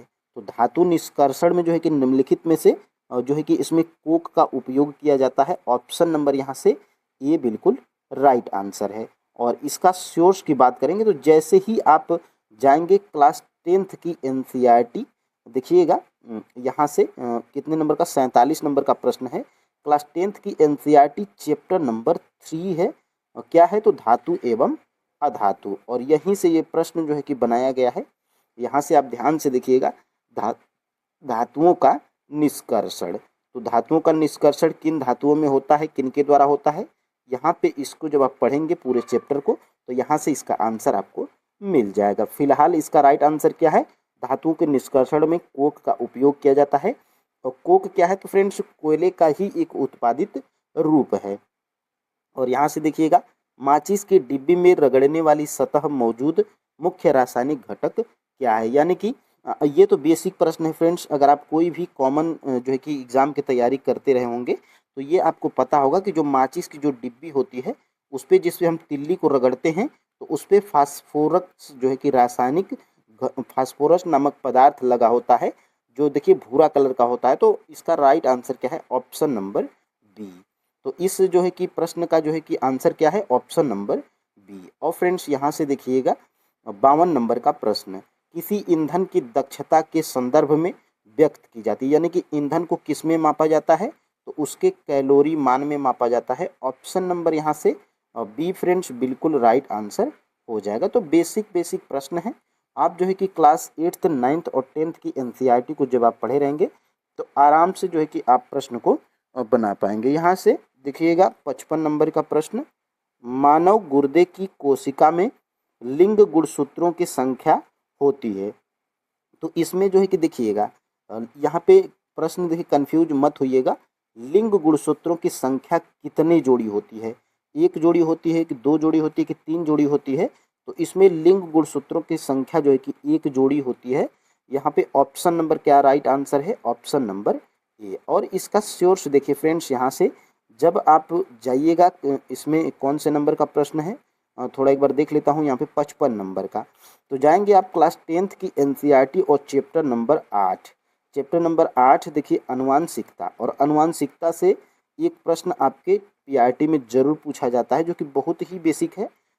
2 या 3 पेज का ये चैप्टर है और इससे प्रश्न बन रहा है। तो यहाँ पे देखिएगा मैं TRE 2.0 पीआरटी भी लिखा हूँ, यानी कि यहीं से आपका जो है कि इस प्रश्न का आंसर मिलेगा। तो यहाँ पे देखिएगा मानव में अधिकतर गुणसूत्र माता और पिता के गुणसूत्रों के प्रतिरूप होते हैं। इनकी संख्या 22 जोड़ी होती है, लेकिन जो लिंग को निर्धारित करने वाले जो गुणसूत्र होते हैं उनकी जोड़ा जो है कि एक युग्म, यानी कि परंतु एक युग्म जिसे लिंग गुणसूत्र कहते हैं। यानी कि एक युग्म यानी कि एक जोड़ी होती है जो लिंग का निर्धारण करते हैं। तो उन गुणसूत्रों की संख्या कितना होती है तो एक जोड़ी होती है।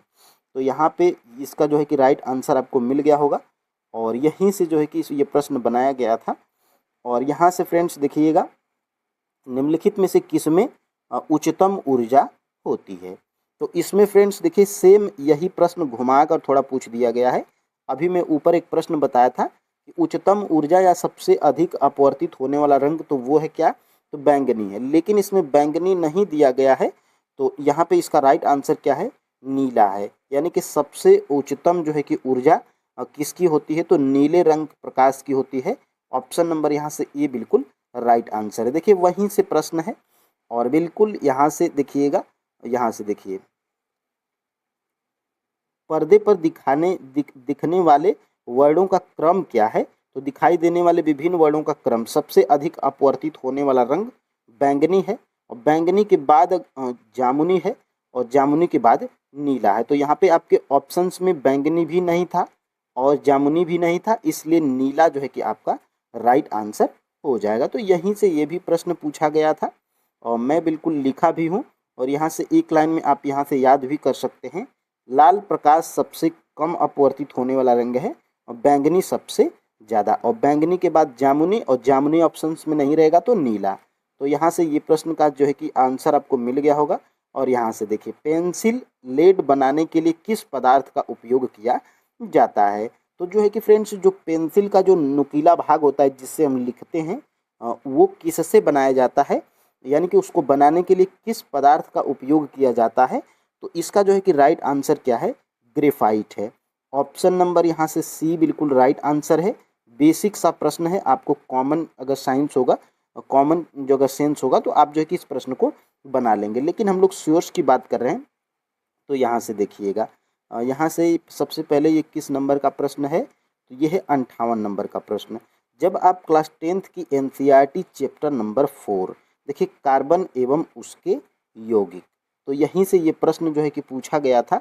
और देखिए ग्रेफाइट की संरचना, देखिए फ्रेंड्स यहाँ से बच्चा जो है कि लिख रहा है, यहाँ पे देखिएगा बच्चा जो है कि लिख रहा है और यहीं से पेंसिल से लिख रहा है और इसी के बारे में यहाँ से बताया गया। देखिए ग्रेफाइट की संरचना, अब यहाँ से ये पता आपको यहाँ से क्या चलेगा, देखिए जबकि ग्रेफाइट चिकना तथा फिसलनशील होता है और पिछले अध्याय में आपने जिन अधातुओं के बारे में अध्ययन किया उसके विपरीत ग्रेफाइट विद्युत का सुचालक है। तो यहाँ से जो है कि ये प्रश्न पूछा गया था और यहाँ से चिकना और फिसलनशील होता है, यानी कि ग्रेफाइट जो है कि कैसा होता है, चिकना और फिसलनशील होता है।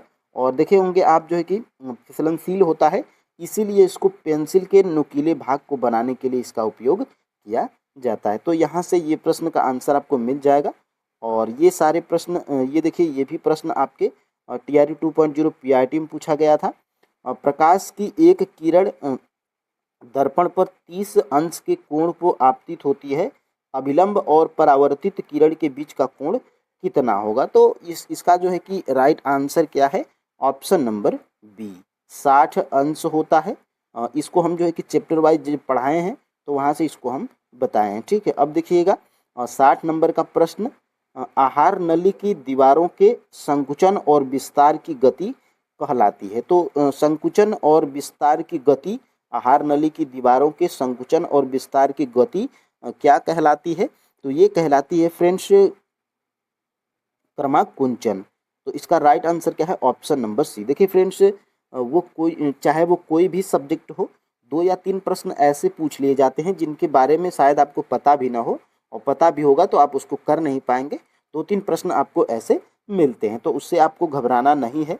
और जो है कि यहाँ से देखिएगा मस्तिष्क के कौन से भाग रक्तचाप को नियंत्रित करते हैं। तो मस्तिष्क जो है कि वो भाग जो रक्तचाप को नियंत्रित करते हैं वो भाग कौन कौन से हैं, तो वो भाग हैं फ्रेंड्स पोन्स, मेडुला और सेरिबेलम। ये जो है कि क्या करते हैं, तो ये मस्तिष्क के वो भाग हैं जो रक्तचाप को जो है कि नियंत्रित करते हैं। तो इसको जो है कि आप याद रखिएगा, बहुत ही इम्पोर्टेंट है। और यहाँ से देखिए लास्ट नंबर का प्रश्न, निम्नलिखित में से कौन सा सबसे कम घर्षण उत्पन्न करता है।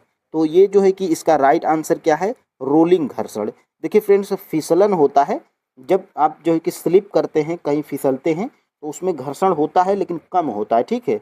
और स्थैतिक में इसमें घर्षण ज़्यादा होता है। और रोलिंग में देखिए ये रोलिंग होता है, और ये रोलिंग जो चक्का होता है तो इसमें घर्षण जो है कि बहुत ही कम होता है, ठीक है। तो इसमें सबसे कम घर्षण किस में होता है, तो रोलिंग में होता है। ऑप्शन नंबर यहाँ से बी जो है कि राइट आंसर हो। देखिए फ्रेंड्स अब आपने TRE 3 देख लिया, TRE 2 देख लिया, अब देखिए TRE 1 के प्रश्नों को हम लोग देखेंगे। देखिए TRE 1 में जो है कि एक ही चैप्टर से क्लास 10th की NCERT में लगभग 12 प्रश्न पूछ लिए गए थे, अभी हम लोग उन्हीं को देखेंगे। तो यहाँ पर देखिएगा ये TRE 1 का ही प्रश्न है PRT का साइंस में। देखिए फ्रेंड्स 91 नंबर का प्रश्न, निम्न में से किसके पास उच्च ऊर्जा स्तर और छोटा तरंग दैर्ध्य होता है।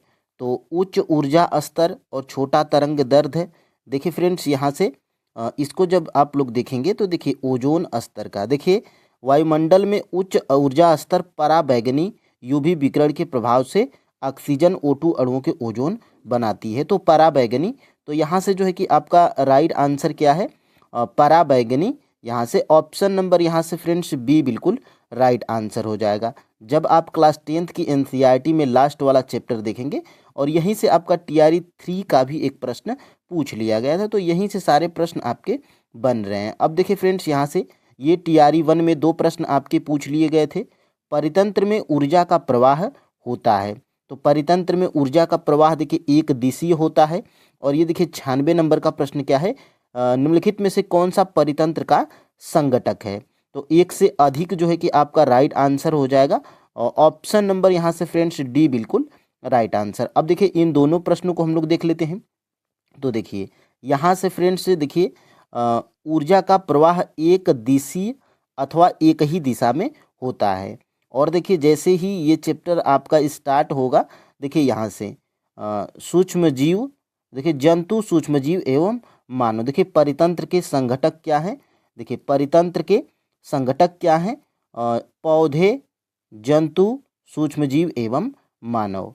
तो यहीं से देखिए क्लास 10th के एनसीईआरटी में चैप्टर नंबर 13 और इसी चैप्टर से आपके टीआरई 1 में, पीआईटी में साइंस और ईवीएस के मिला के लगभग 12 से 15 प्रश्न पूछ लिए गए थे। तो यहाँ पे जो है कि आप देख लीजिए ये आपका जो है कि प्रश्न क्या पूछा गया था। एक तो यहाँ से एक दिशी वाला, और देखिए यहाँ से ध्यान से देखिएगा जंतु, पादप एवं सूक्ष्मजीव, तो तीनों ऑप्शन में है। तो यहाँ से एक से अधिक आपका राइट आंसर हो जाएगा। 3 प्रश्न आपने देख लिया टीआरई 1 का। और देखिए फ्रेंड्स यहाँ से आगे हम लोग बढ़ेंगे, और देखिए यहाँ से 2 प्रश्न यहाँ से लगातार 98 और 99। देखिए निम्नलिखित में से आहार श्रृंखला का निर्माण कौन करता है? तो पादप, हिरण और शेर करता है। और देखिए यहाँ से पर्यावरण में प्लास्टिक की प्रक्रिया विघटित नहीं होगा। तो ये है आपका जो कि इसका राइट आंसर क्या है? तो 98 का ऑप्शन नंबर ए है। और यहाँ पे देखिएगा, यहाँ से देखिए यहाँ से अ, यहाँ से एक प्रश्न आपका यहाँ से ठीक है, इसी आधार पे। और देखिए एक प्रश्न आप जब आप जाएंगे यहाँ से, तो देखिएगा यहाँ से ध्यान से देखिएगा। देखिए मानव निर्मित पदार्थ जैसे प्लास्टिक अपघटन जीवाणु अथवा दूसरे मृतक जीवों द्वारा नहीं होता है। तो यहाँ से मृतक जीवों द्वारा नहीं होता है। और इसका भी जो है कि राइट आंसर क्या था? मृतक जीवी। ठीक है, तो इस ये भी प्रश्न आपका क्लास 10th की एनसीईआरटी से ही, और चैप्टर नंबर किस से? तो चैप्टर नंबर जो है कि 13 से पूछ लिया गया था क्लास 10th की एनसीईआरटी साइंस से। ठीक है, तो सारे प्रश्न आपके यहीं से हैं। और एक प्रश्न आपका जो है कि पादप हिरण शेर था, और उसमें पादप हिरण बाघ था। तो आप जो है कि उसी आधार पे प्रश्न को कर सकते थे। यहाँ से देखिए और प्रश्नों को हम लोग देखेंगे। देखिए यहाँ से आहा 101 और 102 प्रश्न, देखिए टीआरई 1 का ही ये दोनों प्रश्न हैं। पीआरटी में पूछ लिए गए थे। देखिए आहार श्रृंखला में शाखान्वित श्रृंखला को कहा जाता है, तो आहार जाल कहा जाता है। और हरे पौधे सूर्य के प्रकाश में, देखिए टीआरई 3 स्टार्ट में ही बताया था कि आप जब टीआरई 1 में 102 नंबर का प्रश्न जब आप जाएंगे, तो ये 1%। देखिए हरे पौधे सूर्य के प्रकाश की ऊर्जा का ग्रहण करते हैं और उसे खाद्य ऊर्जा में परिवर्तित करते हैं। तो 1%, option number C right answer. Option number C right answer. अब देखिए इन दोनों प्रश्नों को हम लोग देखेंगे। देखिए ये मैं टीआरई 1 यहाँ पे भी लिखा हूँ। देखिए शाखान्वित श्रृंखलाओं को एक जाल बनाते हैं जिसे आहार जाल कहते हैं। और यहाँ भी मैं टीआरई 1 लिखा हूँ क्योंकि यहाँ पे एक दिशी वाला प्रश्न पूछ लिया गया था। अब देखिए आगे हम लोग देखते हैं। यहाँ से एक और प्रश्न, देखिए मैं 102 नंबर का प्रश्न स्टार्टिंग में ही आपको बताया था। ठीक है, देखिए एक स्थलीय परितंत्र में हरे पौधों की पत्तियों द्वारा प्राप्त होने वाली सौर ऊर्जा का लगभग 1% खाद्य ऊर्जा में परिवर्तित करते हैं। तो यहाँ से एक प्रश्न इसी चैप्टर से, चैप्टर नंबर 13 क्लास 10th की एनसीईआरटी। देखिए यहाँ से आहार श्रृंखला में प्रथम पोषी स्तर पर मौजूद होते हैं, तो स्वपोषी होते हैं। ऑप्शन नंबर यहाँ से ए बिल्कुल राइट आंसर है। और देखिए यहाँ से देखिए प्रथम उत्पाद पोषी स्तर स्वपोषी होते हैं। तो यहाँ से एक प्रश्न 104 नंबर का। और देखिए और फ्रेंड्स हम लोग क्लास 10th की एनसीईआरटी साइंस पूरा कंप्लीट कर चुके हैं चैप्टर वाइज प्रूफ के साथ में। वो भी आप देख सकते हैं, टेलीग्राम चैनल से ज्वाइन हो जाइए। चैप्टर वाइज पीडीएफ भी आपको वहाँ पे मिल जाता है। और यहाँ से देखिए टीआरई 1, टीआरई 2 और टीआरई 3 के पीवाईक्यूज के जो है कि क्वेश्चंस पेपर फाइनल आंसर की के साथ में हमारे टेलीग्राम चैनल पे हैं, वहाँ से जो है कि आप डाउनलोड कर लीजिए। पूछे गए हैं टीआरई 1 में। तो यहाँ से ध्यान से देखिएगा। देखिए ये आपके, ये सबसे पहले ये प्रश्न आपको दिखा दूं।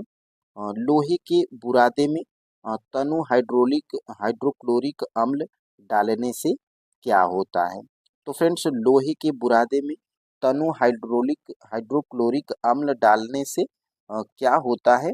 तो फ्रेंड्स यहाँ पर हाइड्रोजन गैस और आयरन क्लोराइड का उत्पादन होता है। ऑप्शन नंबर यहाँ से फ्रेंड्स आपका ऑप्शन नंबर ए बिल्कुल राइट आंसर हो रहा है।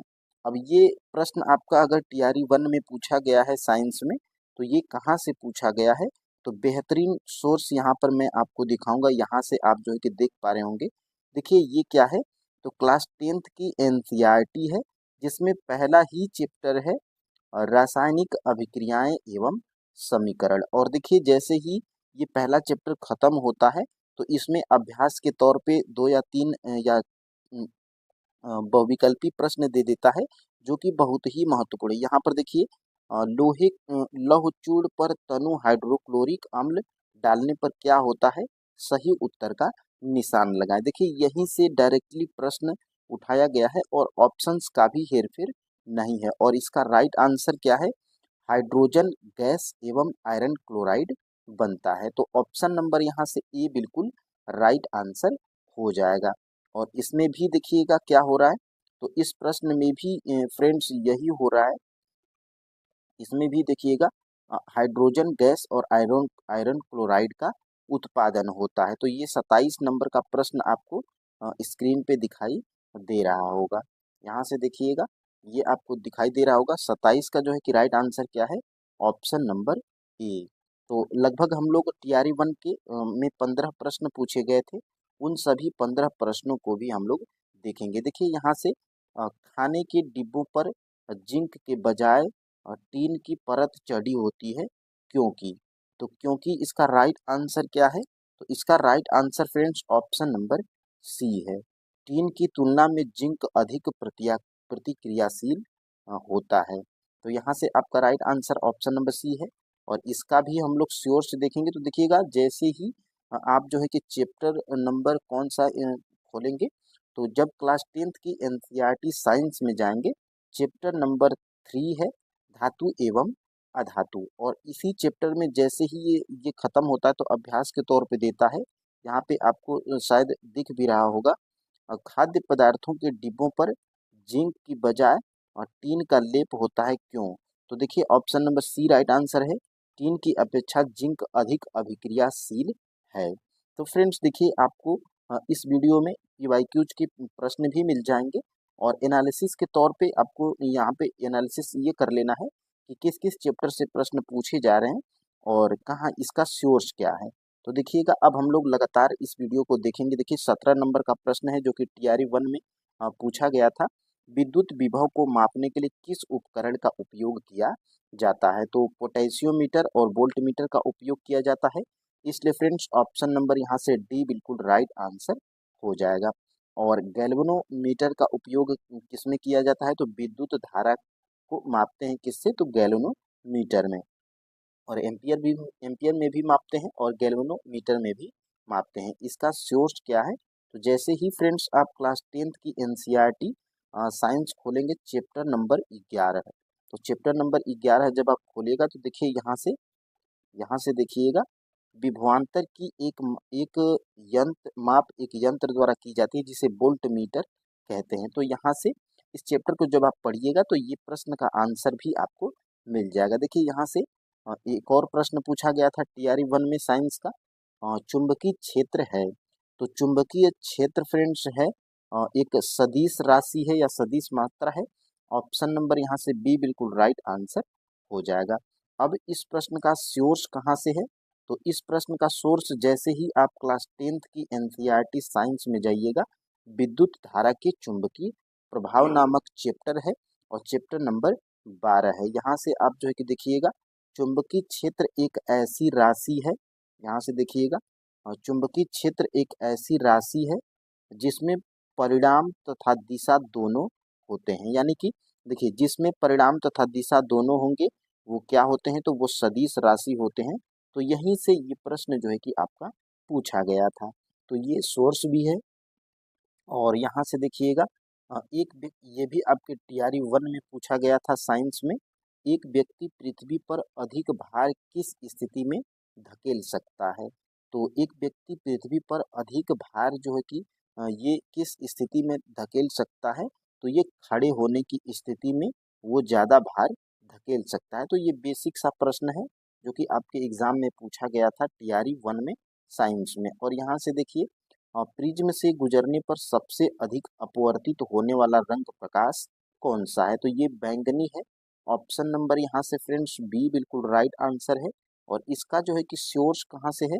तो जैसे ही आप जो है कि क्लास 10th की एनसीईआरटी खोलिएगा और चैप्टर नंबर कौन सा है? तो चैप्टर नंबर 10 है, मानव नेत्र तथा रंग बिरंगा संसार। तो यहाँ से आपको जो है कि दिखाई भी दे रहा होगा, ये अपवर्तित होने का वर्डों का क्रम है। और यहाँ से देखिए सबसे ज़्यादा अपवर्तित होने वाला रंग कौन सा है? बैंगनी है। और यहाँ से देखिए नीचे भी दिया गया है, लाल प्रकाश सबसे कम झुकता है और बैंगनी सबसे अधिक झुकता है। तो यहाँ से ये आपका राइट आंसर निकल के आ जाता है। अब देखिए फ्रेंड्स आगे हम लोग बढ़ेंगे 21 नंबर के प्रश्न की तरफ। देखिए, मिट्टी के मिट्टी के तेल के बर्तन में बर्फ का टुकड़ा डाला जाता है, तो बर्फ के पिघलने पर मिट्टी के तेल की सतह में कैसा परिवर्तन देखने को मिलेगा? तो इसमें फ्रेंड्स वो क्या करेगी? तो गिरेगी। यहाँ से ऑप्शन नंबर बी है। देखिए सभी आंसर आपको फाइनल आंसर के साथ में बताया जा रहा है और फ्रेंड्स बेहतरीन सोर्स भी बताया जा रहा है। तो इसी तरह मैं टीआरई 2 और टीआरई 3 के पीआईटी के साइंस के प्रश्नों का एनालिसिस डेली करूंगा। और यहाँ से देखिए 22 नंबर का प्रश्न है, निम्नलिखित में से किसका जो है कि पीएच मान 7 से अधिक होता है? तो रक्त प्लाज्मा का जो है कि मान जो है कि पीएच मान 7 से अधिक होता है। यहाँ से ऑप्शन नंबर बी बिल्कुल राइट आंसर है। और इसका जब सोर्स हम लोग देखेंगे तो यहाँ से देखिए, जैसे ही आप क्लास 10th की एनसीईआरटी का चैप्टर नंबर 2 खोलिएगा, अम्ल क्षारक एवं लवण, तो यहाँ से देखिए रक्त का जो है कि पीएच मान कितना दिया गया है? 7.4 यानी कि 7 से अधिक। तो इन दोनों का जो है कि पीएच मान 7 से कम होता है और गैस्ट्रिक जूस का मान 7 से कम होता है और सिरका का भी मान 7 से कम होता है। लेकिन फ्रेंड्स रक्त प्लाज्मा प्लाज्मा का मान क्या होता है? 7 से अधिक होता है। ये आपने सोर्स भी यहाँ पे देख लिया। अब देखिए फ्रेंड्स, एक सामान्य नेत्र लेंस की नाभिक दूरी होती है। तो नाभिक दूरी देखिए सभी लोग इसमें ऑप्शन नंबर सी को टिक कीजिएगा, क्योंकि आयोग भी माना था ऑप्शन नंबर सी। अब देखिए इसका सोर्स कहाँ से है? तो यहाँ से देखिएगा लगभग गोलाकार होती है, इसका व्यास लगभग 2.3 सेंटीमीटर होता है। तो लगभग 2.3 सेंटीमीटर होता है, लेकिन आपके ऑप्शंस में 2 सेंटीमीटर दिया गया था, तो यहाँ से 2 सेंटीमीटर मान लिया गया था आयोग के द्वारा। तो ये कहाँ से है? तो जब आप खोलिएगा चैप्टर नंबर कौन सा? तो चैप्टर नंबर जब आप 10 खोलिएगा, मानव नेत्र तथा रंग बिरंगा संसार, क्लास 10th की एनसीईआरटी में, तो यहाँ से ये जो है कि प्रश्न का आंसर आपको मिल जाएगा। और देखिए शुष्क बुझे हुए चूने पर क्लोरीन गैस की क्रिया से कौन सा पदार्थ बनता है? तो विरंजक चूड़ जो है कि बनता है। ऑप्शन नंबर यहाँ से बी बिल्कुल राइट आंसर है। और इसका भी सोर्स अगर हम लोग देखना चाहेंगे तो देखिएगा, यहाँ से बुझा हुआ चूना है और यहाँ पे H2O है, और H2O की जगह पर हम लोग क्या करेंगे? तो Cl2 को जब Cl2 की जब अभिक्रिया कराएंगे तो इसमें हमें विरंजक चूड़ प्राप्त होगा। देखिए सी, यहाँ से देखिएगा ध्यान से, यहाँ से जब आप देखिएगा, यहाँ से देखिए, यहाँ से देखिए CaO, ये बूझा चूना है और इस पे क्लोरीन गैस का जब कराएंगे, इसमें Cl2 का जब अभिक्रिया करवाएंगे तो क्या बनेगा? तो CaO बनेगा और यहाँ से Cl2 का होल ट्वाइस बनेगा। और यही है हमारा क्या? तो यही है हमारा विरंजक चूड़ है। तो यही फ्रेंड्स बेसिक सी विरंजक चूड़ है। तो ऐसे ही प्रश्न आपके एग्जाम में पूछे जा रहे हैं। और यहाँ से देखिए, माता पिता से संतति में लक्षणों के पहुँचने की प्रक्रिया को क्या कहते हैं? तो आनुवांशिकता कहते हैं। ऑप्शन नंबर यहाँ से बी बिल्कुल राइट आंसर है। 25 का बी राइट आंसर है। और इसका जब आप सोर्स देखेंगे तो क्लास 10th की एनसीईआरटी में जब आप चैप्टर नंबर कौन सा खोलेंगे? चैप्टर नंबर 8 खोलेंगे, जिस चैप्टर का नाम ही है आनुवांशिकता। तो यहाँ से जब आप देखिएगा, जनन प्रक्रम, जनन प्रक्रम का सबसे महत्वपूर्ण परिणाम संतति के जीवों के समान डिजाइन अभिकल्पना का होना। तो आनुवंशिकता नियम इस बात पर निर्धारित करते हैं कि जिनके द्वारा विभिन्न लक्षण पूर्ण विश्वसनीयता के साथ वंशांगत होते हैं। तो यहाँ से इस प्रश्न का राइट आंसर आपको मिल जाएगा। देखिए सभी प्रश्न अब तक आपके टीआरई 1 के जितने हमने बताए, सभी जो है कि आपके क्लास 10th की एनसीईआरटी साइंस से पूछे गए हैं। तो इसी तरह मैं जो है कि टीआरई 2 का भी एनालिसिस करूंगा। देखिए 26 नंबर का प्रश्न, ओम के नियम के सत्यापन के लिए ध्यान रखने वाली बात। तो 26 का जो है कि राइट आंसर क्या हो जाएगा, ऑप्शन नंबर बी। ए मीटर को श्रेणी क्रम में और वोल्ट मीटर को समांतर क्रम में जोड़ा जाना चाहिए। अब इसका सोर्स क्या है, तो जब आप क्लास 10th की एनसीईआरटी का साइंस जब आप खोलिएगा, चैप्टर नंबर कौन सा, तो चैप्टर नंबर जब आप खोलिएगा 11, जिस चैप्टर का नाम है विद्युत।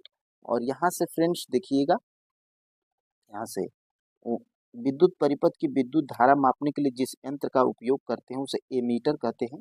और एमीटर सदैव परिपथ में विद्युत धारा मापनी होती है, इसे श्रेणी क्रम में संयोजित करते हैं। तो एमीटर को श्रेणी क्रम में, और यहाँ से जब आप देखेंगे आगे जाएंगे सोर्स में, तो देखिएगा यहाँ से संयोजनों पर ओम के नियम को किस प्रकार अनुप्रयुक्त किया जाता है, तो श्रेणी क्रम में संयोजित किया जाना। तो ये यहाँ से आपका जो है कि आंसर मिल जाएगा।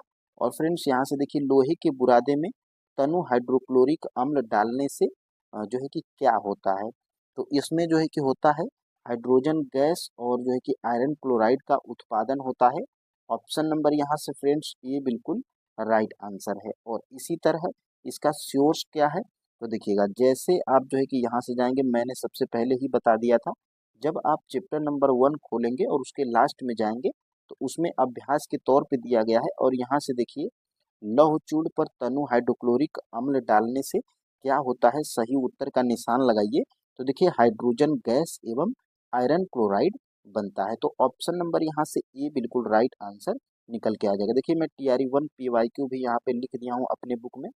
और फ्रेंड्स यहाँ से देखिए, खाने के डिब्बों पर जिंक के बजाय और टीन की परत चढ़ी होती है, क्यों, तो जो है कि इसका जो है कि राइट आंसर क्या है, और टीन की तुलना में जिंक अधिक प्रतिक्रियाशील होता है। तो यहाँ से ऑप्शन नंबर सी। और इसका भी सोर्स देखिए, जैसे आप क्लास 10th की एनसीईआरटी में चैप्टर नंबर 3 खोलेंगे, जिसका नाम है धातु एवं अधातु। तो यहाँ से देखिए, खाद्य पदार्थों के डिब्बों पर जिंक की बजाय टीन का लेप होता है, क्योंकि क्योंकि देखिए टीन की अपेक्षा जिंक अधिक अभिक्रियाशील होता है। तो यहाँ से देखिए मैं TRE 1 PYQs भी लिख दिया हूँ आपके जो है कि सुविधा के लिए। और फ्रेंड्स यहाँ से देखिए, अंडाशय द्वारा कौन सा कार्य किया जाता है, तो फ्रेंड्स देखिए अंडाशय के द्वारा जो है कि डिंब का निर्माण भी होता है, और प्रोजेस्टेरोन का स्राव भी होता है, और एस्ट्रोजन का स्राव भी होता है। देखिए अंडाशय मादा जनन तंत्र का भाग है, और इसमें जो है कि डिंब का निर्माण होता है, और प्रोजेस्टेरोन का स्राव होता है, और एस्ट्रोजन का स्राव, यानी कि आपका राइट आंसर क्या है, ऑप्शन नंबर डी बिल्कुल राइट आंसर हो जाएगा। और यहाँ से इसका सोर्स भी फ्रेंड्स यहाँ से जब आप देखिएगा, तो देखिए मादा में एस्ट्रोजन का स्रावण होता है। तो यहाँ से एक ऑप्शन यहाँ से मिल गया। और देखिए एक ऑप्शन यहाँ से अंडाशय, और अंडाशय देखिए इसका कार्य क्या है, देखिए कार्य क्या है, मादा लैंगिक अंगों का विकास व मासिक चक्र का नियमन। तो ये अंडाशय का कार्य है। और यहाँ से देखिए मादा जनन कोशिकाओं तथा अंड कोशिका का निर्माण कहाँ पर होता है, तो अंडाशय में होता है। और देखिए जैसे ही ये नियंत्रण एवं समन्वय चैप्टर खत्म होता है क्लास 10th का, जब आप खोलिएगा एनसीईआरटी का चैप्टर नंबर 6 और 7, तो यहाँ से देखिए, यहाँ से निम्नलिखित में से मादा जनन तंत्र का भाग नहीं है, तो शुक्रवाहिका जो है कि भाग नहीं है, क्योंकि ये नर जनन तंत्र का भाग है। और यहाँ से अंडाशय, गर्भाशय और डिंब वाहिनी, तो यहाँ से ये प्रश्न का आंसर आपको मिल जाएगा। और यहाँ से फ्रेंड्स देखिए, इमली में कौन सा अम्ल होता है, तो इमली में फ्रेंड्स होता है टार्टरिक अम्ल। ऑप्शन नंबर यहाँ से बी बिल्कुल राइट आंसर है। और इसका सोर्स देखिए फ्रेंड्स, यहाँ से जब आप क्लास 10th की एनसीईआरटी का चैप्टर नंबर 2 खोलेंगे, अम्ल क्षारक क्षारक एवं लवण, तो देखिए यहाँ से ब्रैकेट में करके दिया गया है। और यहाँ से देखिए TRE 3 में ये प्रश्न पूछा गया था कि निम्न में से कौन सा अम्ल है, नीले लिटमस पत्र को लाल कर देता है, तो सिरका देखिए अम्ल की कैटेगरी में आता है। और अम्ल क्या करता है, तो नीले लिटमस पत्र को लाल कर देता है। और देखिए इमली में कौन सा जो है कि अम्ल होता है, तो इमली में टार्टरिक अम्ल होता है। और ये देखिए टमाटर में कौन सा, तो ऑक्जेलिक अम्ल। ये आपके 6 to 8 में पूछा गया प्रश्न है। तो ये देखिए कितना बढ़िया तरीके से एनालिसिस किया गया है। और देखिए कोलिफॉर्म क्या होते हैं, तो कुछ प्रश्न, एक या दो प्रश्नों के आपके आंसर इस बुक में नहीं मिल पाए हैं। और यहाँ से देखिए कोलिफॉर्म क्या होता है, तो कोलिफॉर्म होता है फ्रेंड्स प्राणियों के पाचन नाल में उपस्थित बैक्टीरिया। यहाँ से आपका ऑप्शन नंबर ए बिल्कुल राइट आंसर हो जाएगा। देखिए फ्रेंड्स, अगर आपको ये पीडीएफ चाहिए तो टेलीग्राम चैनल पे आपको मिल जाएगी, आप कमेंट करिएगा। और